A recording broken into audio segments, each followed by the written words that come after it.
ओम नमो भगवते वासुदेवाय। ओम नमो भगवते वासुदेवाय। ओम नमो भगवते वासुदेवाय। ओम अज्ञानतिमिरान्धस्य ज्ञानाञ्जनशलाकया चक्षुरुन्मीलितं येन तस्मै श्रीगुरवे नमः। श्रीचैतन्यमनोभीष्टं स्थापितं येन भूतले स्वयं रूपकथा मह्यं ददाति स्वपदान्तिकम्। वन्देऽहं श्रीगुरो श्रीयुतपदकमलं श्रीगुरून् वैष्णवांश्च श्रीरूपं साग्रजातं सहगण रघुनाथान्वितं तं सजीवं साद्वैतं सावधूतं परिजनसहितं कृष्णचैतन्यदेवं श्रीराधा कृष्णपादान् सहगण ललिता श्रीविशाखान्वितांश्च। हे कृष्ण करुणा सिन्धो दीनबन्धो जगत्पते गोपेश गोपिका कांत राधा कांत नमोस्तुते। तप्त कांचन गौरांगी राधे वृंदावनेश्वरी वृषभानुसुते देवी प्रणमामि हरिप्रिये। वाञ्छाकल्पतरुभ्यश्च कृपा सिन्धुभ्य एव च पतितानां पावनेभ्यो वैष्णवेभ्यो नमो नमः। नमो ओं विष्णुपादाय कृष्णप्रेष्ठाय भूतले श्रीमते भक्तिवेदान्त स्वामिन्निति नामिने। नमस्ते सरस्वते देवे गौरवाणी प्रचारिणे निर्विशेष शून्यवादि पाश्चात्य देशतारिणे। जय श्री कृष्ण चैतन्य प्रभु नित्यानंद श्री अद्वैत गदाधर श्रीवासादि गौर भक्त वृंद। हरे कृष्ण कृष्ण कृष्ण हरे हरे हरे राम राम राम हरे हरे। ഹരേ കൃഷ്ണ. ഇന്ന് അധ്യായം 7 ജ്ഞാനയോഗം. അതുകൂടാതെ ഇന്നു മുതൽ ഭക്തിയോഗം 6 ദിവസം ഭക്തിയോഗമാണ്. അതായത് ഭഗവത് അർപ്പിതമായിട്ടുള്ള കർമ്മങ്ങൾ ചെയ്തുകൊണ്ട് എങ്ങനെ നമുക്ക് ഭഗവാനെ പ്രാപിക്കാൻ സാധിക്കും. ഭഗവത് അർപ്പിതമായിട്ടുള്ള കർമ്മങ്ങൾ എന്ന് പറയുമ്പോൾ അതിൽ 9 വിധത്തിലുള്ള നവവിധ ഭക്തിയുത സേവനവും കിട്ടും. ഭഗവാന്റെ സേവകൾ എന്ന് പറയുമ്പോൾ ഭഗവാന് വേണ്ടി നമ്മൾ ചെയ്യുന്ന പ്രവൃത്തികൾ മാത്രമല്ല, ഭഗവാനെ കുറിച്ച് കേൾക്കുന്നത്, ഭഗവാന്റെ കീർത്തനങ്ങൾ പാടുന്നത്, ഭഗവാനെ സ്മരിക്കുന്നത് എല്ലാം ഭഗവാന്റെ സേവനമാണ്. അതെല്ലാം ആധ്യാത്മികമായിട്ട് മാറുന്നു. ഭഗവാനെ കുറിച്ച് കേൾക്കുന്നതും, ഭഗവാൻ സ്വയം ആധ്യാത്മികനായതുകൊണ്ട് അദ്ദേഹത്തെ കുറിച്ച് കേൾക്കുന്നത് ഭഗവാന്റെ സേവനവുമാണ്, കൂടാതെ അത് ആധ്യാത്മികവുമാണ്. ഭഗവാന്റെ കീർത്തനങ്ങൾ പാടുന്നത് അതും ആധ്യാത്മികമാണ്. കാരണം ഇതെല്ലാം ആധ്യാത്മികമാണ് എന്ന് പറയുന്നതിന്റെ കാരണം ആ പ്രക്രിയകൾക്കെല്ലാം, ആ സേവനങ്ങൾക്കെല്ലാം നമ്മളെ പരിശുദ്ധമാക്കുവാനുള്ള കഴിവുണ്ട് എന്നതുകൊണ്ടാണ്. കാരണം ഭഗവാന്റെ സേവകൾ നമ്മൾ ചെയ്യുന്നത്, ഭക്തിപൂർവമായിട്ടുള്ള സേവനങ്ങൾ ചെയ്യുന്നത് നമുക്ക് സ്വയം പരിശുദ്ധരാകുവാനായിട്ടാണ്. അപ്പോൾ ഈ നവവിധ ഭക്തിയുത സേവനത്തിൽ നമ്മളെ പരിശുദ്ധമാക്കുവാനുള്ള കഴിവുണ്ട്. ഭഗവാന്റെ രൂപം, നാമം, ഗുണം എല്ലാം ഭഗവാനുമായിട്ട് ചേർന്നിരിക്കുന്നു. ഒന്നും ഭഗവാനിൽ നിന്ന് വ്യത്യസ്തമല്ല. അതുകൊണ്ട് നമ്മൾ ഭഗവാന്റെ രൂപത്തെ കുറിച്ച് വർണ്ണിക്കുന്നതോ, ഭഗവാന്റെ രൂപത്തെ കാണുന്നതോ, ഭഗവാന്റെ ഗുണങ്ങളെ കുറിച്ച് വർണ്ണിക്കുന്നതോ, അല്ലെങ്കിൽ ഭഗവാന്റെ ഗുണങ്ങളെ കുറിച്ച് കേൾക്കുന്നതോ, ഭഗവാന്റെ നാമത്തെ നമ്മൾ ജപിക്കുന്നതോ, അല്ലെങ്കിൽ മറ്റുള്ളവർക്ക് പറഞ്ഞു കൊടുക്കുന്നതോ, കീർത്തനങ്ങൾ ചെയ്യുന്നതോ, നമ്മൾ കേൾക്കുന്നതോ എല്ലാം നമ്മളെ പരിശുദ്ധമാക്കുന്നു. ആ ഭഗവാന്റെ നാമം മറ്റുള്ളവർ ജപിക്കുന്നത്, നമ്മൾ കേൾക്കുന്നത് നമ്മളെ പരിശുദ്ധമാക്കുന്നു. അത്രയേറെ ശക്തി അതിനുണ്ട്. അതുകൊണ്ട് പ്രഭുപാദ് എപ്പോഴും പറയും, നമ്മൾ നാമം ജപിക്കുമ്പോൾ കുറച്ച് ശബ്ദത്തിൽ ജപിക്കുവാൻ. കാരണം എന്തെന്നാൽ നമ്മുടെ വീട്ടിലുള്ള പല്ലി, പാറ്റ മുതലായ എല്ലാ ജന്തുക്കൾക്കും, എല്ലാ ഒരു കൃമികീടങ്ങൾക്കും എല്ലാവർക്കും അതിൽ നിന്നുള്ള മെച്ചം കിട്ടുന്നു. അവർക്ക് ഇതിനെക്കുറിച്ചുള്ള അറിവില്ലായിരിക്കാം, പക്ഷെ ആ സൗണ്ട് വൈബ്രേഷൻ എന്ന് പറയുന്നു പ്രഭുപാദ, അതിന് അത്രയേറെ ശക്തിയുണ്ട് എന്ന്. നമ്മൾ ആ ഭഗവാന്റെ നാമം ഉച്ചത്തിൽ ജപിക്കുമ്പോൾ ആ ശബ്ദത്തിന്റെ, ഭഗവാന്റെ നാമത്തിന്റെ ആ ഒരു ശബ്ദം കേൾക്കുന്നത് തന്നെ എല്ലാ ജീവജാലങ്ങൾക്കും അവരുടെ പാപകർമ്മത്തെ കുറയ്ക്കുവാനായിട്ട് സാധിക്കുന്നു. അതുകൊണ്ട് ആ ഭഗവാന്റെ നാമം, ഗുണം, രൂപം എല്ലാം ഭഗവാനിൽ നിന്ന് വ്യത്യസ്തമല്ല. അതെല്ലാം നമ്മൾ കീർത്തിക്കുന്നതും പ്രകീർത്തിക്കുന്നതും, നമ്മൾ അതിനെക്കുറിച്ച് കേൾക്കുന്നതും എല്ലാം നമ്മളുടെ കർമ്മഫലത്തെ ഇല്ലാതാക്കുന്നു. അപ്പോൾ അതിനെക്കുറിച്ചാണ് ഭഗവാൻ ഇന്നത്തെ അധ്യായം മുതൽ 7 മുതൽ 12 വരെയുള്ള അധ്യായങ്ങളിൽ ഭഗവാൻ തന്റെ സ്വയം വൈഭവത്തെ കുറിച്ച് വർണ്ണിക്കുന്നുണ്ട്. ഈ ഭൗതിക പ്രപഞ്ചത്തിൽ ഭഗവാന്റെ ശക്തികൾ എങ്ങനെ വിന്യസിച്ചിരിക്കുന്നു. നമ്മൾ ഭൗതികരാണ്, ഭൗതികമായ ശരീരം ഉൾക്കൊണ്ടിരിക്കുന്നു. നമ്മുടെ ഇന്ദ്രിയങ്ങൾക്ക് പരിമിതികളുണ്ട്. അവയ്ക്ക് ആധ്യാത്മികമായതിനെ ഉൾക്കൊള്ളുവാനുള്ള ശേഷി വന്നിട്ടില്ല. നമ്മൾ പരിശുദ്ധരായിട്ടില്ല. അതുകൊണ്ട് പക്ഷെ എങ്കിലും ഭൗതികമായ ഈ ഭൗതിക പ്രപഞ്ചത്തിൽ ഭഗവാന്റെ ശക്തികൾ വിന്യസിച്ചിട്ടുണ്ട്. ഭഗവാന്റെ ശക്തിയിലാണ് ഈ ഭൗതിക പ്രപഞ്ചം നിലനിൽക്കുന്നത് തന്നെ. അപ്പോൾ ആ ഭഗവാന്റെ ശക്തികൾ ഭൗതിക പ്രപഞ്ചത്തിൽ നമുക്ക് അറിയുവാൻ, നമ്മുടെ ഇന്ദ്രിയങ്ങൾ കൊണ്ട് എന്തിനെല്ലാം നമുക്ക് അറിയുവാൻ സാധിക്കുന്നു, അതെല്ലാം ഭഗവാൻ പറഞ്ഞു തരികയാണ്. അതുവഴി ആ ഭഗവാന്റെ വിഭൂതികളെ നമ്മൾ കാണുകയും അറിയുകയും ചെയ്യുമ്പോൾ ആ ഭഗവാന്റെ ശക്തിയെക്കുറിച്ച്, ഭഗവാനെ കുറിച്ച് നമുക്ക് ഓർക്കുവാൻ സാധിക്കും. അപ്പോൾ ഭഗവാൻ ഈ അധ്യായത്തിൽ പറയുന്നുണ്ട്, ഉദാഹരണമായിട്ട് സൂര്യചന്ദ്രന്മാരുടെ എല്ലാം തേജസ് എന്നിൽ നിന്നാണ് വന്നിരിക്കുന്നത്. അപ്പോൾ ആ പുരുഷ സൂക്തത്തിലും പറയുന്നുണ്ട്, ഭഗവാന്റെ 2 കണ്ണുകളാണ് സൂര്യനും ചന്ദ്രനും. അങ്ങനെ പറയുമ്പോൾ നമുക്ക് ഭഗവാൻ സൂര്യനെയും ചന്ദ്രനെയും കാണുമ്പോൾ ആ ഭഗവാന്റെ കണ്ണുകളാണല്ലോ, ഭഗവാന്റെ തേജസ്സിൽ നിന്നാണ് ഇവയ്ക്ക് തേജസ് വന്നിരിക്കുന്നത് എന്ന് നമുക്ക് ഓർക്കുവാനും അതിനെക്കുറിച്ച് അങ്ങനെ മനസ്സിലാക്കുവാനും അങ്ങനെ അതുവഴി ഭഗവാനെ ഓർക്കുവാനും നമുക്ക് സാധിക്കുന്നു. ഭഗവാൻ എത്രമാത്രം ഐശ്വര്യപൂർണനാണ്, ശക്തിമാനാണ്. അദ്ദേഹത്തിൽ നിന്നാണ് സൂര്യനും ചന്ദ്രനും എല്ലാം പ്രകാശം ലഭിക്കുന്നത് എന്നറിയുന്നതും അത് മനസ്സിലാക്കുന്നതും അങ്ങനെ സൂര്യനെയും ചന്ദ്രനെയും ആ ഒരു ദൃഷ്ടിയിലൂടെ നമ്മൾ കാണുന്നതുമെല്ലാം ആ ഭഗവാനിൽ ഭക്തി വർദ്ധിപ്പിക്കുവാൻ സഹായിക്കുന്നു. അതുകൊണ്ട് ഭഗവാൻ 7-ാമത്തെ അധ്യായം മുതൽ 11-ാമത്തെ അധ്യായം വരെ തന്റെ വിഭൂതികളെ കുറിച്ച് ഭഗവാൻ വിസ്തരിച്ച് പറയുന്നുണ്ട്. അത് നമ്മൾ മനസ്സിലാക്കി ആ ഭൗതികമായ നമ്മുടെ ഇന്ദ്രിയങ്ങളെ കൊണ്ട് മനസ്സിലാക്കാവുന്ന വിധത്തിലുള്ള വിഭൂതികളെ കുറിച്ചാണ് ഈ അധ്യായത്തിൽ പറയുന്നത്. കൂടാതെ 4 വിധത്തിലുള്ള ആളുകൾ ഭഗവാനെ ശരണം പ്രാപിക്കുന്നില്ല. ഭഗവാനാണ് സർവോത്തമനെന്ന് അവർക്ക് മനസ്സിലാകുന്നുമില്ല, അവർ ശരണം പ്രാപിക്കുന്നുമില്ല. വേറെ 4 വിധത്തിലുള്ള സുഹൃതികൾ ഭഗവാൻ സർവോത്തമനാണ് എന്ന് അറിയുന്നില്ല, പക്ഷെ എങ്കിലും അവർ അവരുടെ ആഗ്രഹ പൂർത്തീകരണത്തിനായി കൊണ്ട് ഭഗവാനെ ശരണം പ്രാപിക്കുന്നു. അതുകൊണ്ട് അവർ സുഹൃതികളാണ്. കാരണം ക്രമേണ ഭഗവാനെയാണ് അവർ ശരണം പ്രാപിച്ചിരിക്കുന്നത്. അതുകൊണ്ട് ക്രമേണ അവർക്ക് ഭക്തിയിലേക്ക് വളരുവാനായിട്ട് സാധിക്കുന്നുണ്ട്. ഇങ്ങനെ ഉള്ള കാര്യങ്ങളെല്ലാം ഭഗവാൻ ഈ അധ്യായത്തിലൂടെ പറയുന്നു. കാരണം ഭഗവാൻ പറയുന്നത് ദേവന്മാരെ ആരാധിക്കുന്നത് ഭഗവാൻ പറയുന്നു അതിൽ നിന്ന് ഗുണമില്ല എന്ന്. കാരണം അവർക്ക് ശാശ്വതമായിട്ടുള്ള ഒരു നമ്മുടെ ഈ ജന്മമൃത്യു ജരാവ്യാധിയിൽ നിന്ന് ശാശ്വതമായിട്ടുള്ള ഒരു പരിഹാരം, നമുക്ക് മുക്തി നൽകുവാനുള്ള കഴിവ് അവർക്കില്ലാത്തത് കൊണ്ട് ഭഗവാൻ പറയുന്നത് അവരുടെ ആരാധന നേരാം വഴിയിലുള്ളതല്ല. കാരണം അവരും നമ്മളെ പോലെ തന്നെ ജീവാത്മാക്കളാണ് ദേവന്മാർ.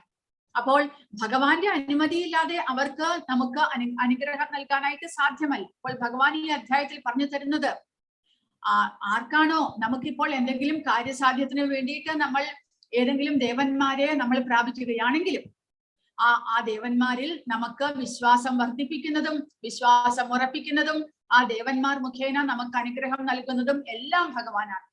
അങ്ങനെയാണ് ഭഗവാൻ പറയുന്നത്. അങ്ങനെയുള്ളപ്പോൾ നമുക്ക് നേരിട്ട് കൃഷ്ണനെ ആരാധിച്ചാൽ പോരെ, വിഷ്ണുവിനെ ആരാധിച്ചാൽ പോരെ, അതല്ലേ നല്ലത്. കാരണം ഭഗവാന്റെ അനുമതിയില്ലാതെ ദേവന്മാർക്ക് ആർക്കും നമുക്കും അനുഗ്രഹം നൽകാനുള്ള കഴിവില്ല. കാരണം അവരെല്ലാവരും ഭഗവാന്റെ ഒരു നമ്മളെ പോലെ തന്നെ ജീവാത്മാക്കളാണ്. പക്ഷേ നമ്മളെക്കാൾ ശക്തി കൂടിയവരാണ്, ഭഗവാന്റെ ശുദ്ധഭക്തന്മാരാണ്. അതുകൊണ്ട് ഭഗവാൻ അവർക്ക് ഈ ഭൗതിക പ്രപഞ്ചത്തിന്റെ ആ ഒരു കൺട്രോളിംഗ് പവർ അവർക്ക് കൊടുത്തിരിക്കുന്നു. ഭൗതിക പ്രപഞ്ചത്തിന്റെ നിയന്ത്രണം അവരുടെ കയ്യിൽ കൊടുത്തിരിക്കുന്നു. എന്തെല്ലാം സമയാസമയത്ത് മഴയും വെയിലും അതെല്ലാം നമുക്ക് തരുവാനായിട്ടും ഈ ഭൗതിക പ്രപഞ്ചത്തിന്റെ ഒരു സൂപ്പർവൈസിങ് പവർ അവർക്ക് കൊടുത്തിരിക്കുന്നു ഭഗവാൻ. പക്ഷെ എങ്കിലും എല്ലാവരിലും ശ്രേഷ്ഠം, എല്ലാവരുടെയും നിയന്താവ്, എല്ലാവരിലും ഉത്തമനായിട്ടുള്ള ആ ഭഗവാൻ കൃഷ്ണൻ തന്നെയാണ്. അപ്പോൾ ഈ അധ്യായത്തിലൂടെ ആ ഭഗവാനെ കുറിച്ചുള്ള ജ്ഞാനം നമുക്ക് മനസ്സിലാക്കുവാനായിട്ട് സാധിക്കുന്നു. ആ ജ്ഞാനം മനസ്സിലാക്കി നമ്മൾ അത് വിജ്ഞാനം എന്ന് പറഞ്ഞാൽ അത് നമ്മുടെ ജീവിതത്തിൽ പകർത്തണം. അതെങ്ങനെയാണ് എന്നും ഭഗവാൻ പറഞ്ഞു തരുന്നുണ്ട്. ശ്രീ ഭഗവാൻ ഉവാച മയ്യാസക്തമനഃ പാർത്ഥ യോഗം യുഞ്ജന്മദാശ്രയഃ അസംശയം സമഗ്രം മാം യഥാ ജ്ഞാസ്യസി തശൃണു. ശ്രീ ഭഗവാൻ പറഞ്ഞു, ഹേ കുന്തിപുത്ര, എന്നെ കുറിച്ചുള്ള പൂർണ്ണ ബോധത്തോടെ എന്നിൽ ആസക്തമായ മനസ്സോടുകൂടി യോഗം പരിശീലിക്കുന്നത് കൊണ്ട് സംശയങ്ങൾ നീങ്ങി എന്നെ പൂർണ്ണമായി അറിയാൻ കഴിയുന്നത് എങ്ങനെയെന്ന് പറയാം, കേൾക്കൂ. അപ്പോൾ കഴിഞ്ഞ അധ്യായത്തിന്റെ അവസാനത്തിൽ ഭഗവാൻ പറഞ്ഞത് യോഗിനാമപി സർവേഷാം മദ്ഗതേനാന്തരാത്മനാം ശ്രദ്ധാവാൻ ഭജതേ യോ മാം സമേ യുക്തതമോ മതഃ. കഴിഞ്ഞ അധ്യായത്തിൽ പരമാത്മ സാക്ഷാത്കാരത്തെ കുറിച്ചാണ് ഭഗവാൻ വിശദീകരിച്ചത്. അപ്പോൾ ആ പരമാത്മ സാക്ഷാത്കാരം ചെയ്യുന്ന യോഗികൾ എല്ലാ യോഗികളിലും വെച്ച് ശ്രേഷ്ഠൻ പക്ഷേ ഭക്തി യോഗിയാണ് എന്ന് പറഞ്ഞു. യോഗിനാം അഭി സർവേഷാം മദ്ഗതേനാന്തരാത്മന, മനസ്സിനുള്ളിൽ ഭഗവാനെ പ്രതിഷ്ഠിച്ചുകൊണ്ട് സദാസമയവും മനസ്സിൽ ഭഗവാനെ സ്മരിക്കുവാൻ സാധിക്കുന്ന ആ യോഗി, ആ ഭക്തി യോഗിയാണ് ഏറ്റവും ശ്രേഷ്ഠൻ എന്ന് പറയുന്നു ഭഗവാൻ. ശ്രദ്ധാവാൻ ഭജതേ യോമാം, അദ്ദേഹം ശ്രദ്ധയോടുകൂടി വിശ്വാസത്തോടുകൂടി ഭഗവാനെ ഭജിക്കുന്നത് കൊണ്ട്, ഭജതേ എന്ന് പറഞ്ഞിരിക്കുന്നു ഭഗവാനെ ഭജിക്കുക, ഭഗവാനെ സേവിക്കുക. അതുകൊണ്ട് ഇത് സംഭവിക്കുന്നു, സമയയുക്തതമോ മതഹ, ഞാനുമായിട്ട് അദ്ദേഹം ചേർന്നിരിക്കുന്നു. അപ്പോൾ ഇവിടെ ആദ്യത്തെ ശ്ലോകത്തിൽ ഭഗവാൻ അങ്ങനെ പറഞ്ഞു തരികയാണ്. അതെങ്ങനെ സാധിക്കുന്നു? സദാസമയവും ഭഗവാനെ സ്മരിച്ചുകൊണ്ട് മനസ്സിൽ ഭഗവാനുമായിട്ട് ആസക്തമായ മനസ്സോടുകൂടി ഭഗവാനെ സ്മരിച്ചിരിക്കുന്നത് കൊണ്ട്, ആ ഭഗവാനുമായിട്ട് ബന്ധപ്പെടുവാനായിട്ട് പരിശ്രമിക്കുന്ന ആ യോഗിക്ക് എങ്ങനെ ഭഗവാനെ പൂർണ്ണമായിട്ട് അറിയാൻ സാധിക്കും? എങ്ങനെ ഭഗവാനുമായിട്ട് ചേർന്നിരിക്കാൻ സാധിക്കും? അതാണ് ഭഗവാൻ ഈ അധ്യായത്തിൽ പറഞ്ഞു തരുന്നത്. അത് കേൾക്കൂ എന്ന് പറയുന്നു. അതായത് ശ്രവണം. ആ ശ്രവണത്തിന്റെ പ്രത്യേകതയാണ് ഈ അധ്യായത്തിൽ ഭഗവാൻ പറയുന്നത്.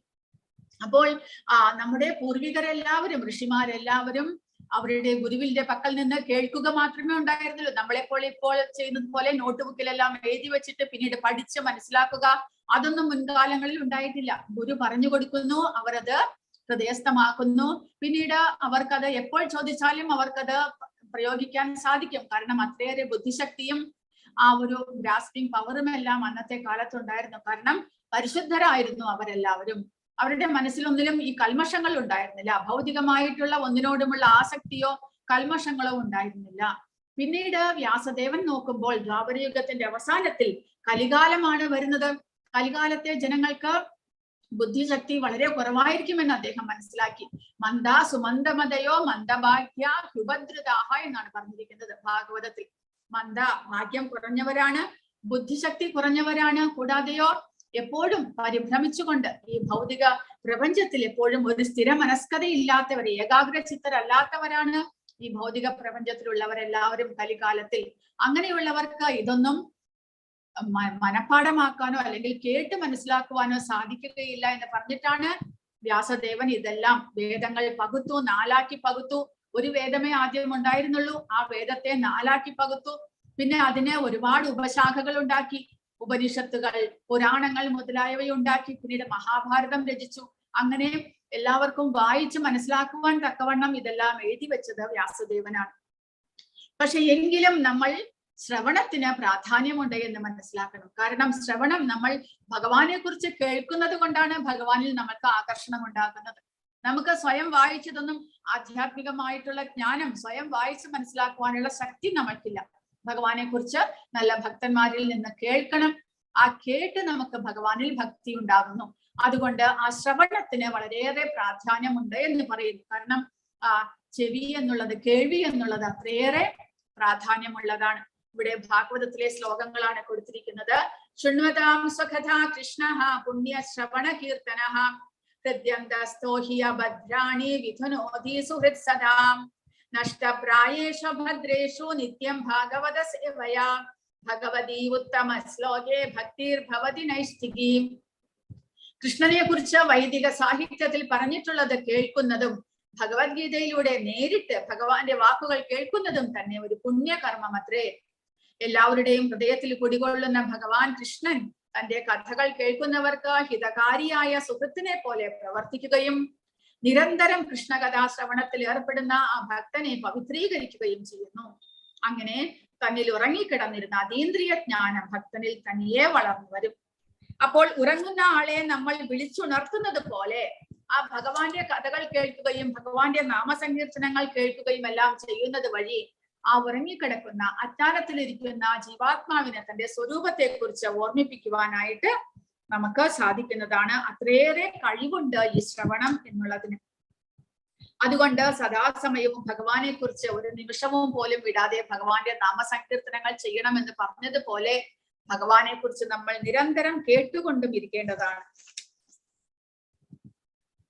കൃഷ്ണനിൽ നിന്നോ കൃഷ്ണാവബോധം ഉദിച്ച ഭക്തനിൽ നിന്നോ കേൾക്കുന്നത് കൊണ്ട് മാത്രമേ ഒരാൾക്ക് കൃഷ്ണന്റെ ശാസ്ത്രം ഗ്രഹിക്കാൻ കഴിയൂ. അതും പറയുന്നുണ്ട്, ഭക്തരിൽ നിന്ന് കേൾക്കുന്നത് വഴി മാത്രമേ നമ്മുടെ ഉള്ളിലുള്ള ഭക്തി നമുക്ക് ഉണർത്തുവാനായിട്ട് സാധിക്കുകയുമുള്ളൂ എന്ന്.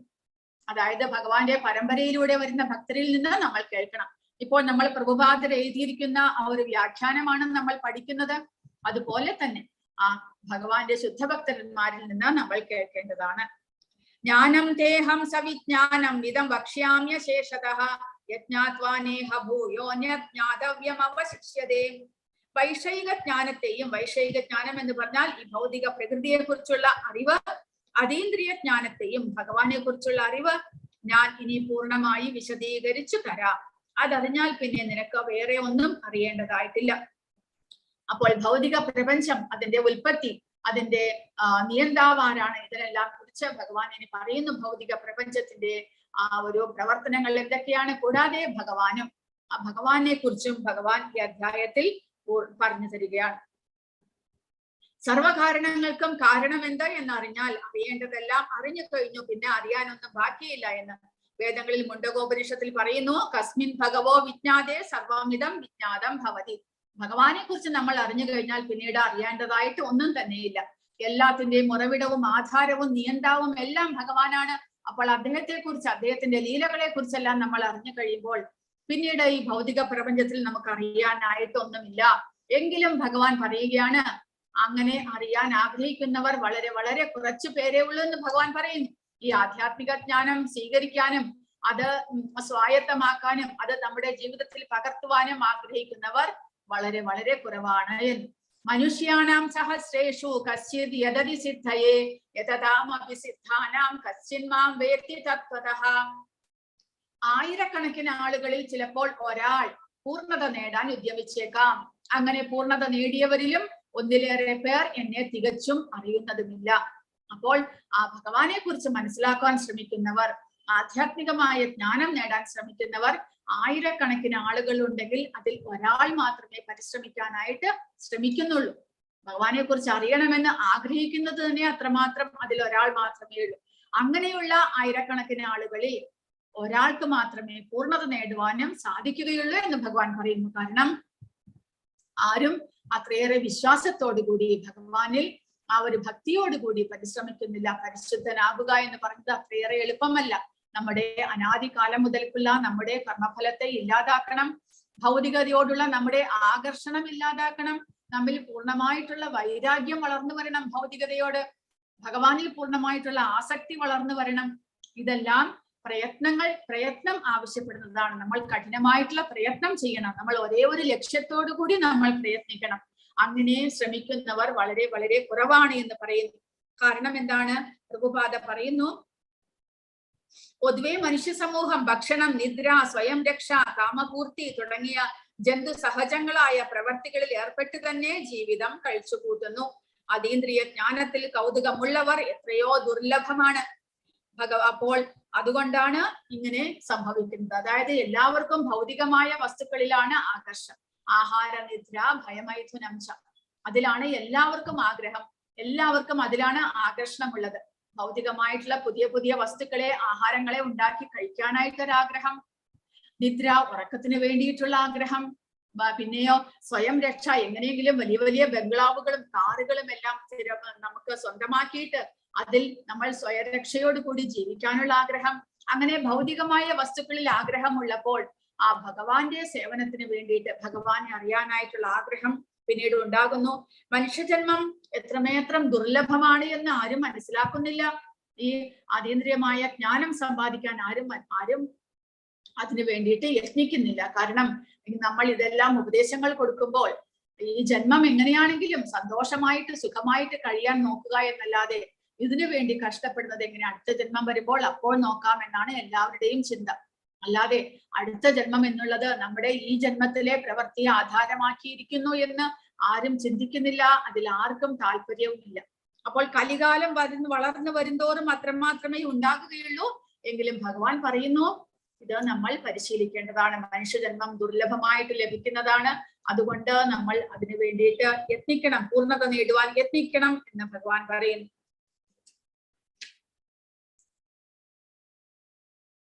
ഈശ്വരഃ പരമഃ കൃഷ്ണഃ സച്ചിദാനന്ദ വിഗ്രഹഃ അനാദിരാതിർ ഗോവിന്ദഃ സർവകാരണ കാരണം. കൃഷ്ണനാണ് പരമപുരുഷനായ ഭഗവാൻ, സർവ്വകാരണങ്ങൾക്കും കാരണഭൂതനും ആദിപുമാനായ ഗോവിന്ദനും അദ്ദേഹം തന്നെ. ഭക്തിയില്ലാത്തവർക്ക് അദ്ദേഹത്തെ മനസ്സിലാക്കാൻ വളരെ പ്രയാസമാണ്. ഭക്തിയുടെ സേവനത്തിന്റെ വഴി എത്രയും എളുപ്പമുള്ളതെന്ന് അവർ ഉദ്ഘോഷിക്കും. ഇത് അഭക്തന്മാർക്ക് പരിശീലിക്കാൻ കഴിയുകയില്ല. ഭക്തിമാർഗം ഇത്രയും നിഷ്പ്രയാസമാണെങ്കിൽ അവർ എന്തിന് വിഷമമുള്ള വഴിക്ക് നീങ്ങുന്നു? അപ്പോൾ ഭഗവാന്റെ ഭക്തിയിലേക്ക്, ഭഗവാനിൽ പൂർണ്ണമായ വിശ്വാസം ഇല്ലാത്തത് കൊണ്ടാണ് ആരും ഭക്തിയുടെ മാർഗത്തിലേക്ക് നീങ്ങാത്തത്. പക്ഷെ ഇവിടെ പ്രഭുപാദ പറയുന്നത് ഭക്തിമാർഗം അങ്ങനെ വളരെ എളുപ്പമല്ല. ഭഗവാനിൽ പൂർണ്ണമായ വിശ്വാസത്തോടു കൂടി കഠിന പ്രയത്നം ചെയ്തിട്ട് വേണം നമ്മൾ പരിശുദ്ധരാകുവാൻ. അപ്പോൾ അഭക്തന്മാർക്ക്, ഭഗവാനിൽ ഭക്തിയില്ലാത്തവർക്ക്, ഭഗവാനിൽ വിശ്വാസമില്ലാത്തവർക്ക് ഇതെല്ലാം പരിശീലിക്കാനായിട്ട് എളുപ്പമാകുകയില്ല. പക്ഷെ ഭഗവാനിൽ വിശ്വാസത്തോടു കൂടി, അദ്ദേഹമാണ് ഉറവിടം, എന്റെ യജമാനൻ അദ്ദേഹമാണ് എന്നുള്ള പൂർണ്ണ വിശ്വാസത്തോടു കൂടി ആ ഭഗവാനെ സ്വീകരിക്കുന്നത് വളരെ വളരെ എളുപ്പമാണ് ഭക്തിയുത സേവനം ചെയ്യുവാനായിട്ട്. അതാണ് നമ്മൾ മനസ്സിലാക്കേണ്ടത്. ഭഗവാൻ പറഞ്ഞിട്ടുണ്ട് 9-ാമത്തെ അധ്യായത്തിൽ, സുസുഖം കർത്തും അവ്യയം, വളരെ സന്തോഷത്തോടു കൂടി വളരെ എളുപ്പമായിട്ട് ചെയ്യാവുന്നതാണ് ഭക്തിയുത സേവനം. പക്ഷേ അതിന് ആദ്യമായിട്ട് വേണ്ടുന്ന യോഗ്യത ഭഗവാനിൽ പൂർണ്ണമായിട്ടുള്ള വിശ്വാസം. ഭഗവാനിൽ വിശ്വാസമില്ലാത്തവർക്ക്, ഭക്തിയില്ലാത്തവർക്ക് ഇത് പരിശീലിക്കുവാൻ കഷ്ടമാണ്. ഇനി ഭഗവാൻ 4-ാമത്തെ ശ്ലോകം മുതൽ ഭഗവാന്റെ ആ വിഭൂതി, ഈ ഭൗതിക പ്രപഞ്ചത്തിന്റെ നിലനിൽപ്പ് എങ്ങനെ ഭഗവാനിൽ ഉൾക്കൊണ്ടിരിക്കുന്നു, ഭഗവാനിൽ ചേർന്നിരിക്കുന്നു എന്ന് ഭഗവാൻ പറഞ്ഞു തരികയാണ്. ഭൂമിരാപോനലോ വായുഹോ ഖമ്മനോ ബുദ്ധിരേവച അഹങ്കാര ഇതി യമ്മേ ഭിന്നാ പ്രകൃതിരഷ്ടഥ. എന്റെ ഭിന്നമായ ഭൗതിക പ്രകൃതി, ഭൂമി, ജലം, അഗ്നി, വായു, ആകാശം, മനസ്സ്, ബുദ്ധി, മിഥ്യാഹങ്കാരം എന്നിങ്ങനെ 8 എണ്ണം അടങ്ങുന്നതാണ്. അതിൽ 5 എണ്ണം ഭൂമി, ജലം, അഗ്നി, വായു, ആകാശം മുതലായത് പഞ്ചഭൂതങ്ങൾ. പഞ്ചഭൂതങ്ങളാൽ നിർമ്മിതമായ ഒരു പ്രത്യേകമായ സ്ഥൂല ശരീരമാണ് നമ്മുടെ ഈ ശരീരം. അതിനുള്ളിൽ സൂക്ഷ്മ ശരീരം ഒന്നുണ്ട്. അതാണ് മനസ്സ്, ബുദ്ധി, മിഥ്യാഹങ്കാരം എന്നിവ അടങ്ങുന്ന ഒരു സൂക്ഷ്മ ശരീരവും ഉണ്ട്. ഇത് രണ്ടും ചേർന്നതാണ് നമ്മുടെ ഈ ഭൗതികമായിട്ടുള്ള ദേഹം എന്ന് പറയുന്നത്. അപ്പോൾ അത് ഭഗവാന്റെ ശക്തിയാണ്, ഭഗവാന്റെ ഭിന്നമായ പ്രകൃതി. അതായത് ഭഗവാന്റെ ബഹിരംഗ ശക്തിയാണ് ഈ ഭൗതിക പ്രകൃതി. അത് അധമമായ ശക്തിയാണ്. അതിനേക്കാൾ ശ്രേഷ്ഠമായ ശക്തിയാണ് നമ്മൾ ജീവാത്മാക്കൾ. അതും പറയുന്നുണ്ട് ഭഗവാൻ. അപ്പോൾ ഭഗവാന്റെ ഈ ഭൗതികമായിട്ടുള്ള ഭിന്നമായ ബഹിരംഗ ശക്തിയെ കുറിച്ച് ഇവിടെ പ്രഭുപാദ കൊടുത്തിരിക്കുന്നു. ആ ബഹിരംഗ ശക്തി ഭഗവാനിൽ നിന്ന് തന്നെ ഉത്ഭവിക്കുന്നതാണ്. അതായത് ഇവിടെ കൊടുത്തിരിക്കുന്നു എങ്ങനെയാണ് ഭൗതിക പ്രകൃതിയുടെ ഉത്ഭവം സാധ്യമാകുന്നത്, സൃഷ്ടി എങ്ങനെ ആരംഭിക്കുന്നു. ഭൗതിക സത്ത പ്രകൃതി എന്ന് പറയപ്പെടുന്നു. തന്റെ വിവിധ പുരുഷ അവതാരങ്ങളിലെ ഭഗവാന്റെ ശക്തിയാണ് ഭൗതിക പ്രകൃതി. അതിനെക്കുറിച്ച് സാത്വത തന്ത്രം എഴുതിയിട്ടുണ്ട്. പ്രപഞ്ച സൃഷ്ടിക്ക് വേണ്ടി കൃഷ്ണന്റെ പൂർണ്ണ രൂപ വിസ്തരണം 3 വിഷ്ണു രൂപങ്ങൾ കൈക്കൊള്ളുന്നു. അപ്പോൾ ഈ ഭൗതിക പ്രപഞ്ചം സൃഷ്ടിക്കുവാൻ വേണ്ടിയിട്ട് മഹാവിഷ്ണു 3 വിസ്തരണങ്ങൾ കൈക്കൊള്ളുന്നു. അതായത് ഭഗവാനിൽ നിന്ന് സംഘർഷണൻ ഉത്ഭവിക്കുന്നു. സംഘർഷണനിൽ നിന്ന് പിന്നീട് വാസുദേവ, സംഘർഷണ, പ്രദ്യുമ്ന, അനിരുദ്ധ എന്നീ ചതുർവ്യൂഹങ്ങൾ ഉത്ഭവിക്കുന്നു. ആ ചതുർവ്യൂഹത്തിൽ നിന്ന്, സംഘർഷണത്തിൽ നിന്ന് നാരായണൻ ഉത്ഭവിക്കുന്നു. ആ നാരായണനിൽ നിന്ന് വീണ്ടും ചതുർവ്യൂഹങ്ങൾ വാസുദേവ, സംഘർഷണ, പ്രദ്യുമ്ന, അനിരുദ്ധ അവർ അവതരിക്കുന്നു. അവരിൽ നിന്ന് മഹാവിഷ്ണു ഉണ്ടാകുന്നു. ഈ മഹാവിഷ്ണുവാണ് ഈ ഭൗതിക പ്രകൃതിയുടെ സൃഷ്ടിക്ക് കാരണം. അങ്ങനെ 3 മഹാവിഷ്ണു, അതായത് കാരണശായി വിഷ്ണു, ഗർഭോദകശായി വിഷ്ണു, ക്ഷീരോദകശായി വിഷ്ണു എന്നീ 3 വിഷ്ണു തത്വങ്ങൾ പുരുഷ അവതാരങ്ങൾ എന്ന് പറയുന്നു. ഈ 3 വിഷ്ണു തത്വങ്ങളെ പുരുഷ അവതാരങ്ങൾ എന്ന് പറയുന്നു. ഈ പുരുഷ അവതാരങ്ങളാണ് സൃഷ്ടി, സ്ഥിതി, സംഹാരത്തിനെല്ലാം ഹേതുവായിട്ട് തീരുന്നത്. അതിൽ ആദ്യത്തേത് മഹാവിഷ്ണു മഹത്തത്വം എന്ന സമഗ്ര പ്രപഞ്ച ശക്തിയെ സൃഷ്ടിക്കുന്നു. മഹത്തത്വം എന്നുള്ള ആ പ്രപഞ്ചത്തെ, ഭൗതിക പ്രകൃതിയെ മഹാവിഷ്ണു സൃഷ്ടിക്കുന്നു. ഓരോ പ്രപഞ്ചത്തിനും വൈവിധ്യം നൽകിക്കൊണ്ട് അവയിലെല്ലാം ഉൾപോകുന്ന ഗർഭോദകശായി വിഷ്ണുവാണ് 2ാമത്തെ മൂർത്തി. 3ാമത്തെ മൂർത്തി ക്ഷീരോദകശായി വിഷ്ണു സർവ പ്രപഞ്ച വ്യാപ്തമായ പരമാത്മാവാണ്. അവിടുന്ന് ഓരോ അണുവിലും കുടികൊള്ളുന്നു. അപ്പോൾ ആദ്യമായിട്ട് മഹാവിഷ്ണുവിന്റെ ശരീരത്തിൽ നിന്ന് അനേകം ബ്രഹ്മാണ്ടങ്ങൾ പുറത്തേക്ക് വരുന്നു. അദ്ദേഹത്തിന്റെ രോമകൂപത്തിൽ നിന്ന്, അദ്ദേഹത്തിന്റെ ശ്വാസനിശ്വാസത്തിൽ നിന്ന് അനേകം ബ്രഹ്മാണ്ടങ്ങൾ, ബ്രഹ്മാണ്ടങ്ങൾ എന്ന് പറയുമ്പോൾ അണ്ടത്തിന്റെ രൂപത്തിൽ, ഒരു മുട്ടയുടെ രൂപത്തിലുള്ള, ഒരു വലിയ സ്വർണ്ണ കളറിലുള്ള മുട്ടയുടെ രൂപത്തിൽ അനേകം ബ്രഹ്മാണ്ടങ്ങൾ രൂപം കൊള്ളുന്നു. അവ അദ്ദേഹത്തിന്റെ ശരീരത്തിൽ നിന്ന് നിശ്വാസത്തിൽ നിന്നെല്ലാം പുറത്തേക്ക് വരികയാണ്. ആ ഓരോ ബ്രഹ്മാണ്ടത്തിലും ഈ മഹാവിഷ്ണുവിന്റെ ഇനിയൊരു അവതാരമായ ഗർഭോദകശായ വിഷ്ണു എന്നുള്ള വിഷ്ണു ആ ഓരോ ബ്രഹ്മാണ്ടത്തിലും പ്രവേശിക്കുന്നു. ഓരോ ബ്രഹ്മാണ്ടത്തിലും പ്രത്യേകം അദ്ദേഹം പ്രവേശിക്കും. ആ ബ്രഹ്മാണ്ടത്തിൽ പ്രവേശിച്ച് അദ്ദേഹം അതിൽ ഒരു ഗർഭോദക സാഗരം എന്നുള്ള ഒരു സാഗരം സൃഷ്ടിക്കുന്നു. അതിൽ അദ്ദേഹം അനന്തന്റെ മീതെ ശയിക്കുന്നു. അദ്ദേഹത്തിന്റെ നാഭിയിൽ നിന്ന് പത്മം ഉണ്ടാകുന്നു. ആ പത്മത്തിൽ ബ്രഹ്മാവ് ജനിക്കുന്നു. അപ്പോൾ അദ്ദേഹമാണ് നമ്മളെല്ലാവരും പറയുന്ന പത്മനാഭൻ.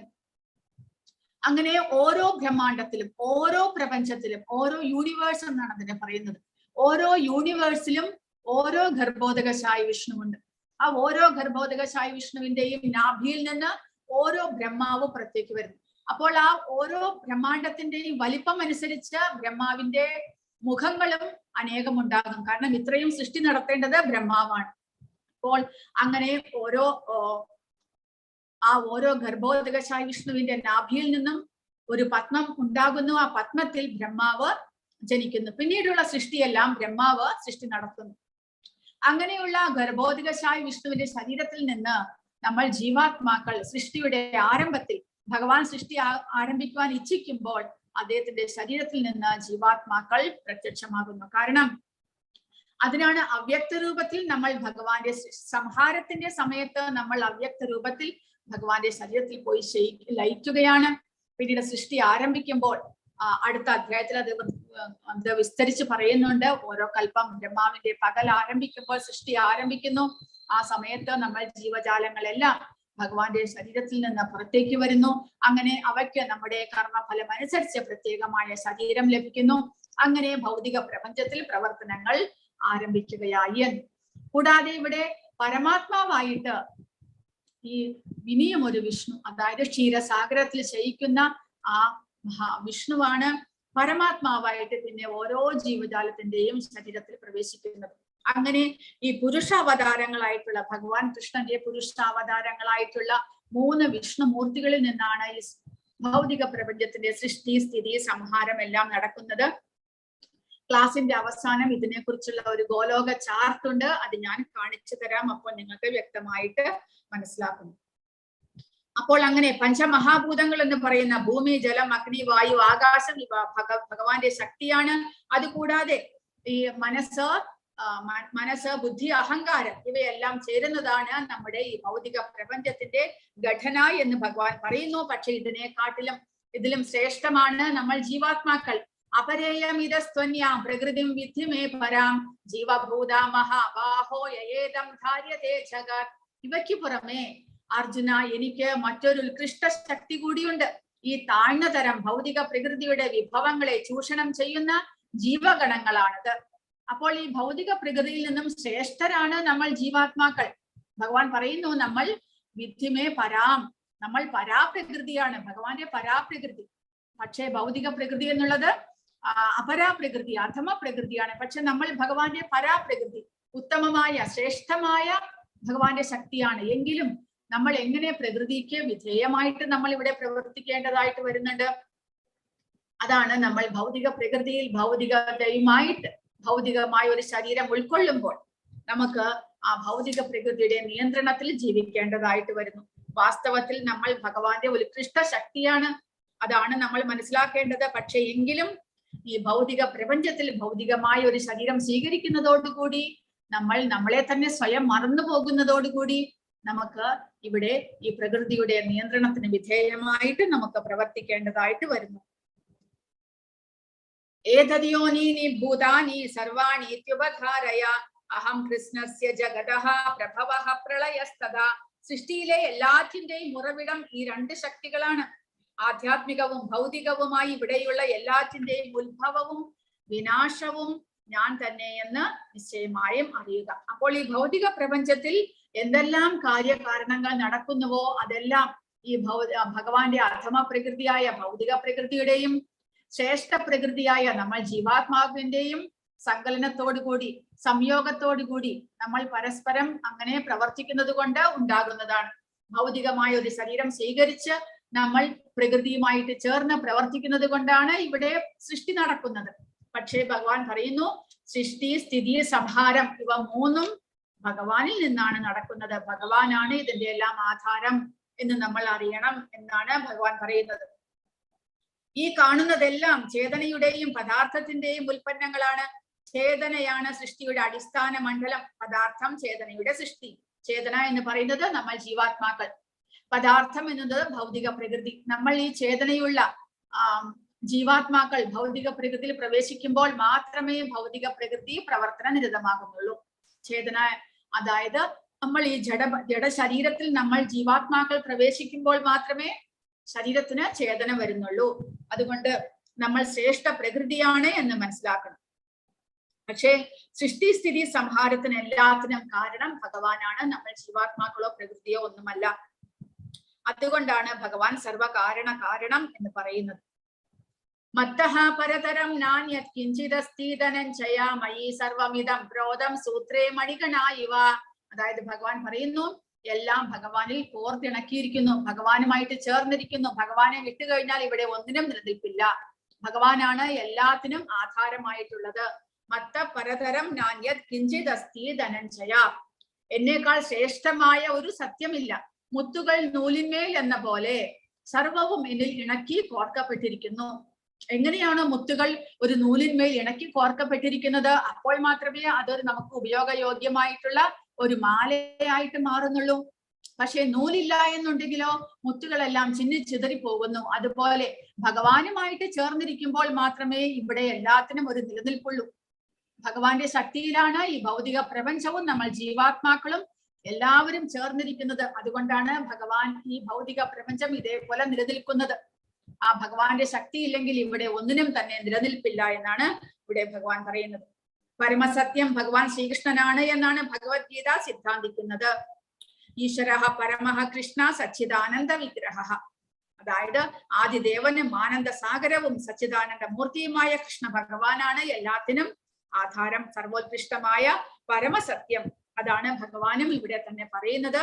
എന്നേക്കാൾ ശ്രേഷ്ഠമായിട്ട്, ഭഗവാനേക്കാൾ ശ്രേഷ്ഠമായിട്ടോ ഭഗവാനോട് തുല്യമായിട്ടോ ഒന്നും തന്നെയില്ല. എല്ലാത്തിനും ആധാരം ഭഗവാൻ തന്നെയാണ്. അങ്ങനെ ഭഗവാന്റെ വിഭൂതികൾ നമുക്ക് മനസ്സിലാക്കുവാൻ സാധിക്കുന്ന ഈ ഭൗതിക പ്രപഞ്ചത്തിൽ കാണപ്പെടുന്ന വിഭൂതികളെ കുറിച്ച് ഇനി ഭഗവാൻ പറയുന്നു.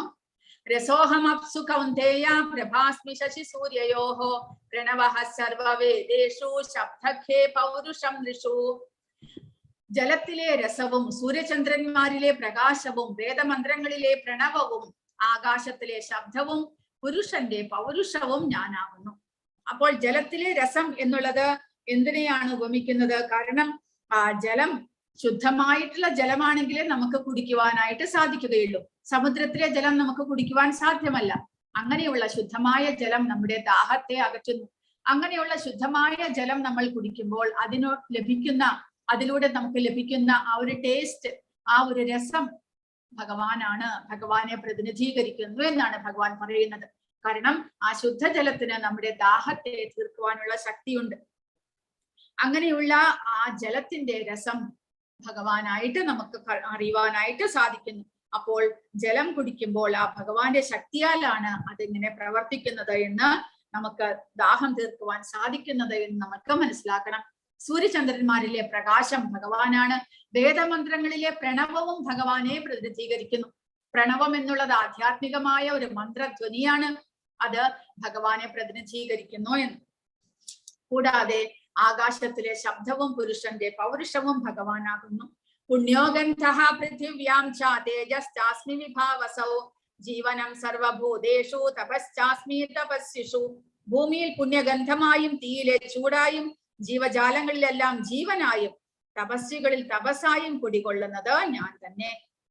ബീജം മാം സർവഭൂതാനാം വിദ്ധി പാർത്ഥ സനാതനം ബുദ്ധിർ ബുദ്ധിമതാമസ്മി തേജസ് തേജസ്വിനാമഹം.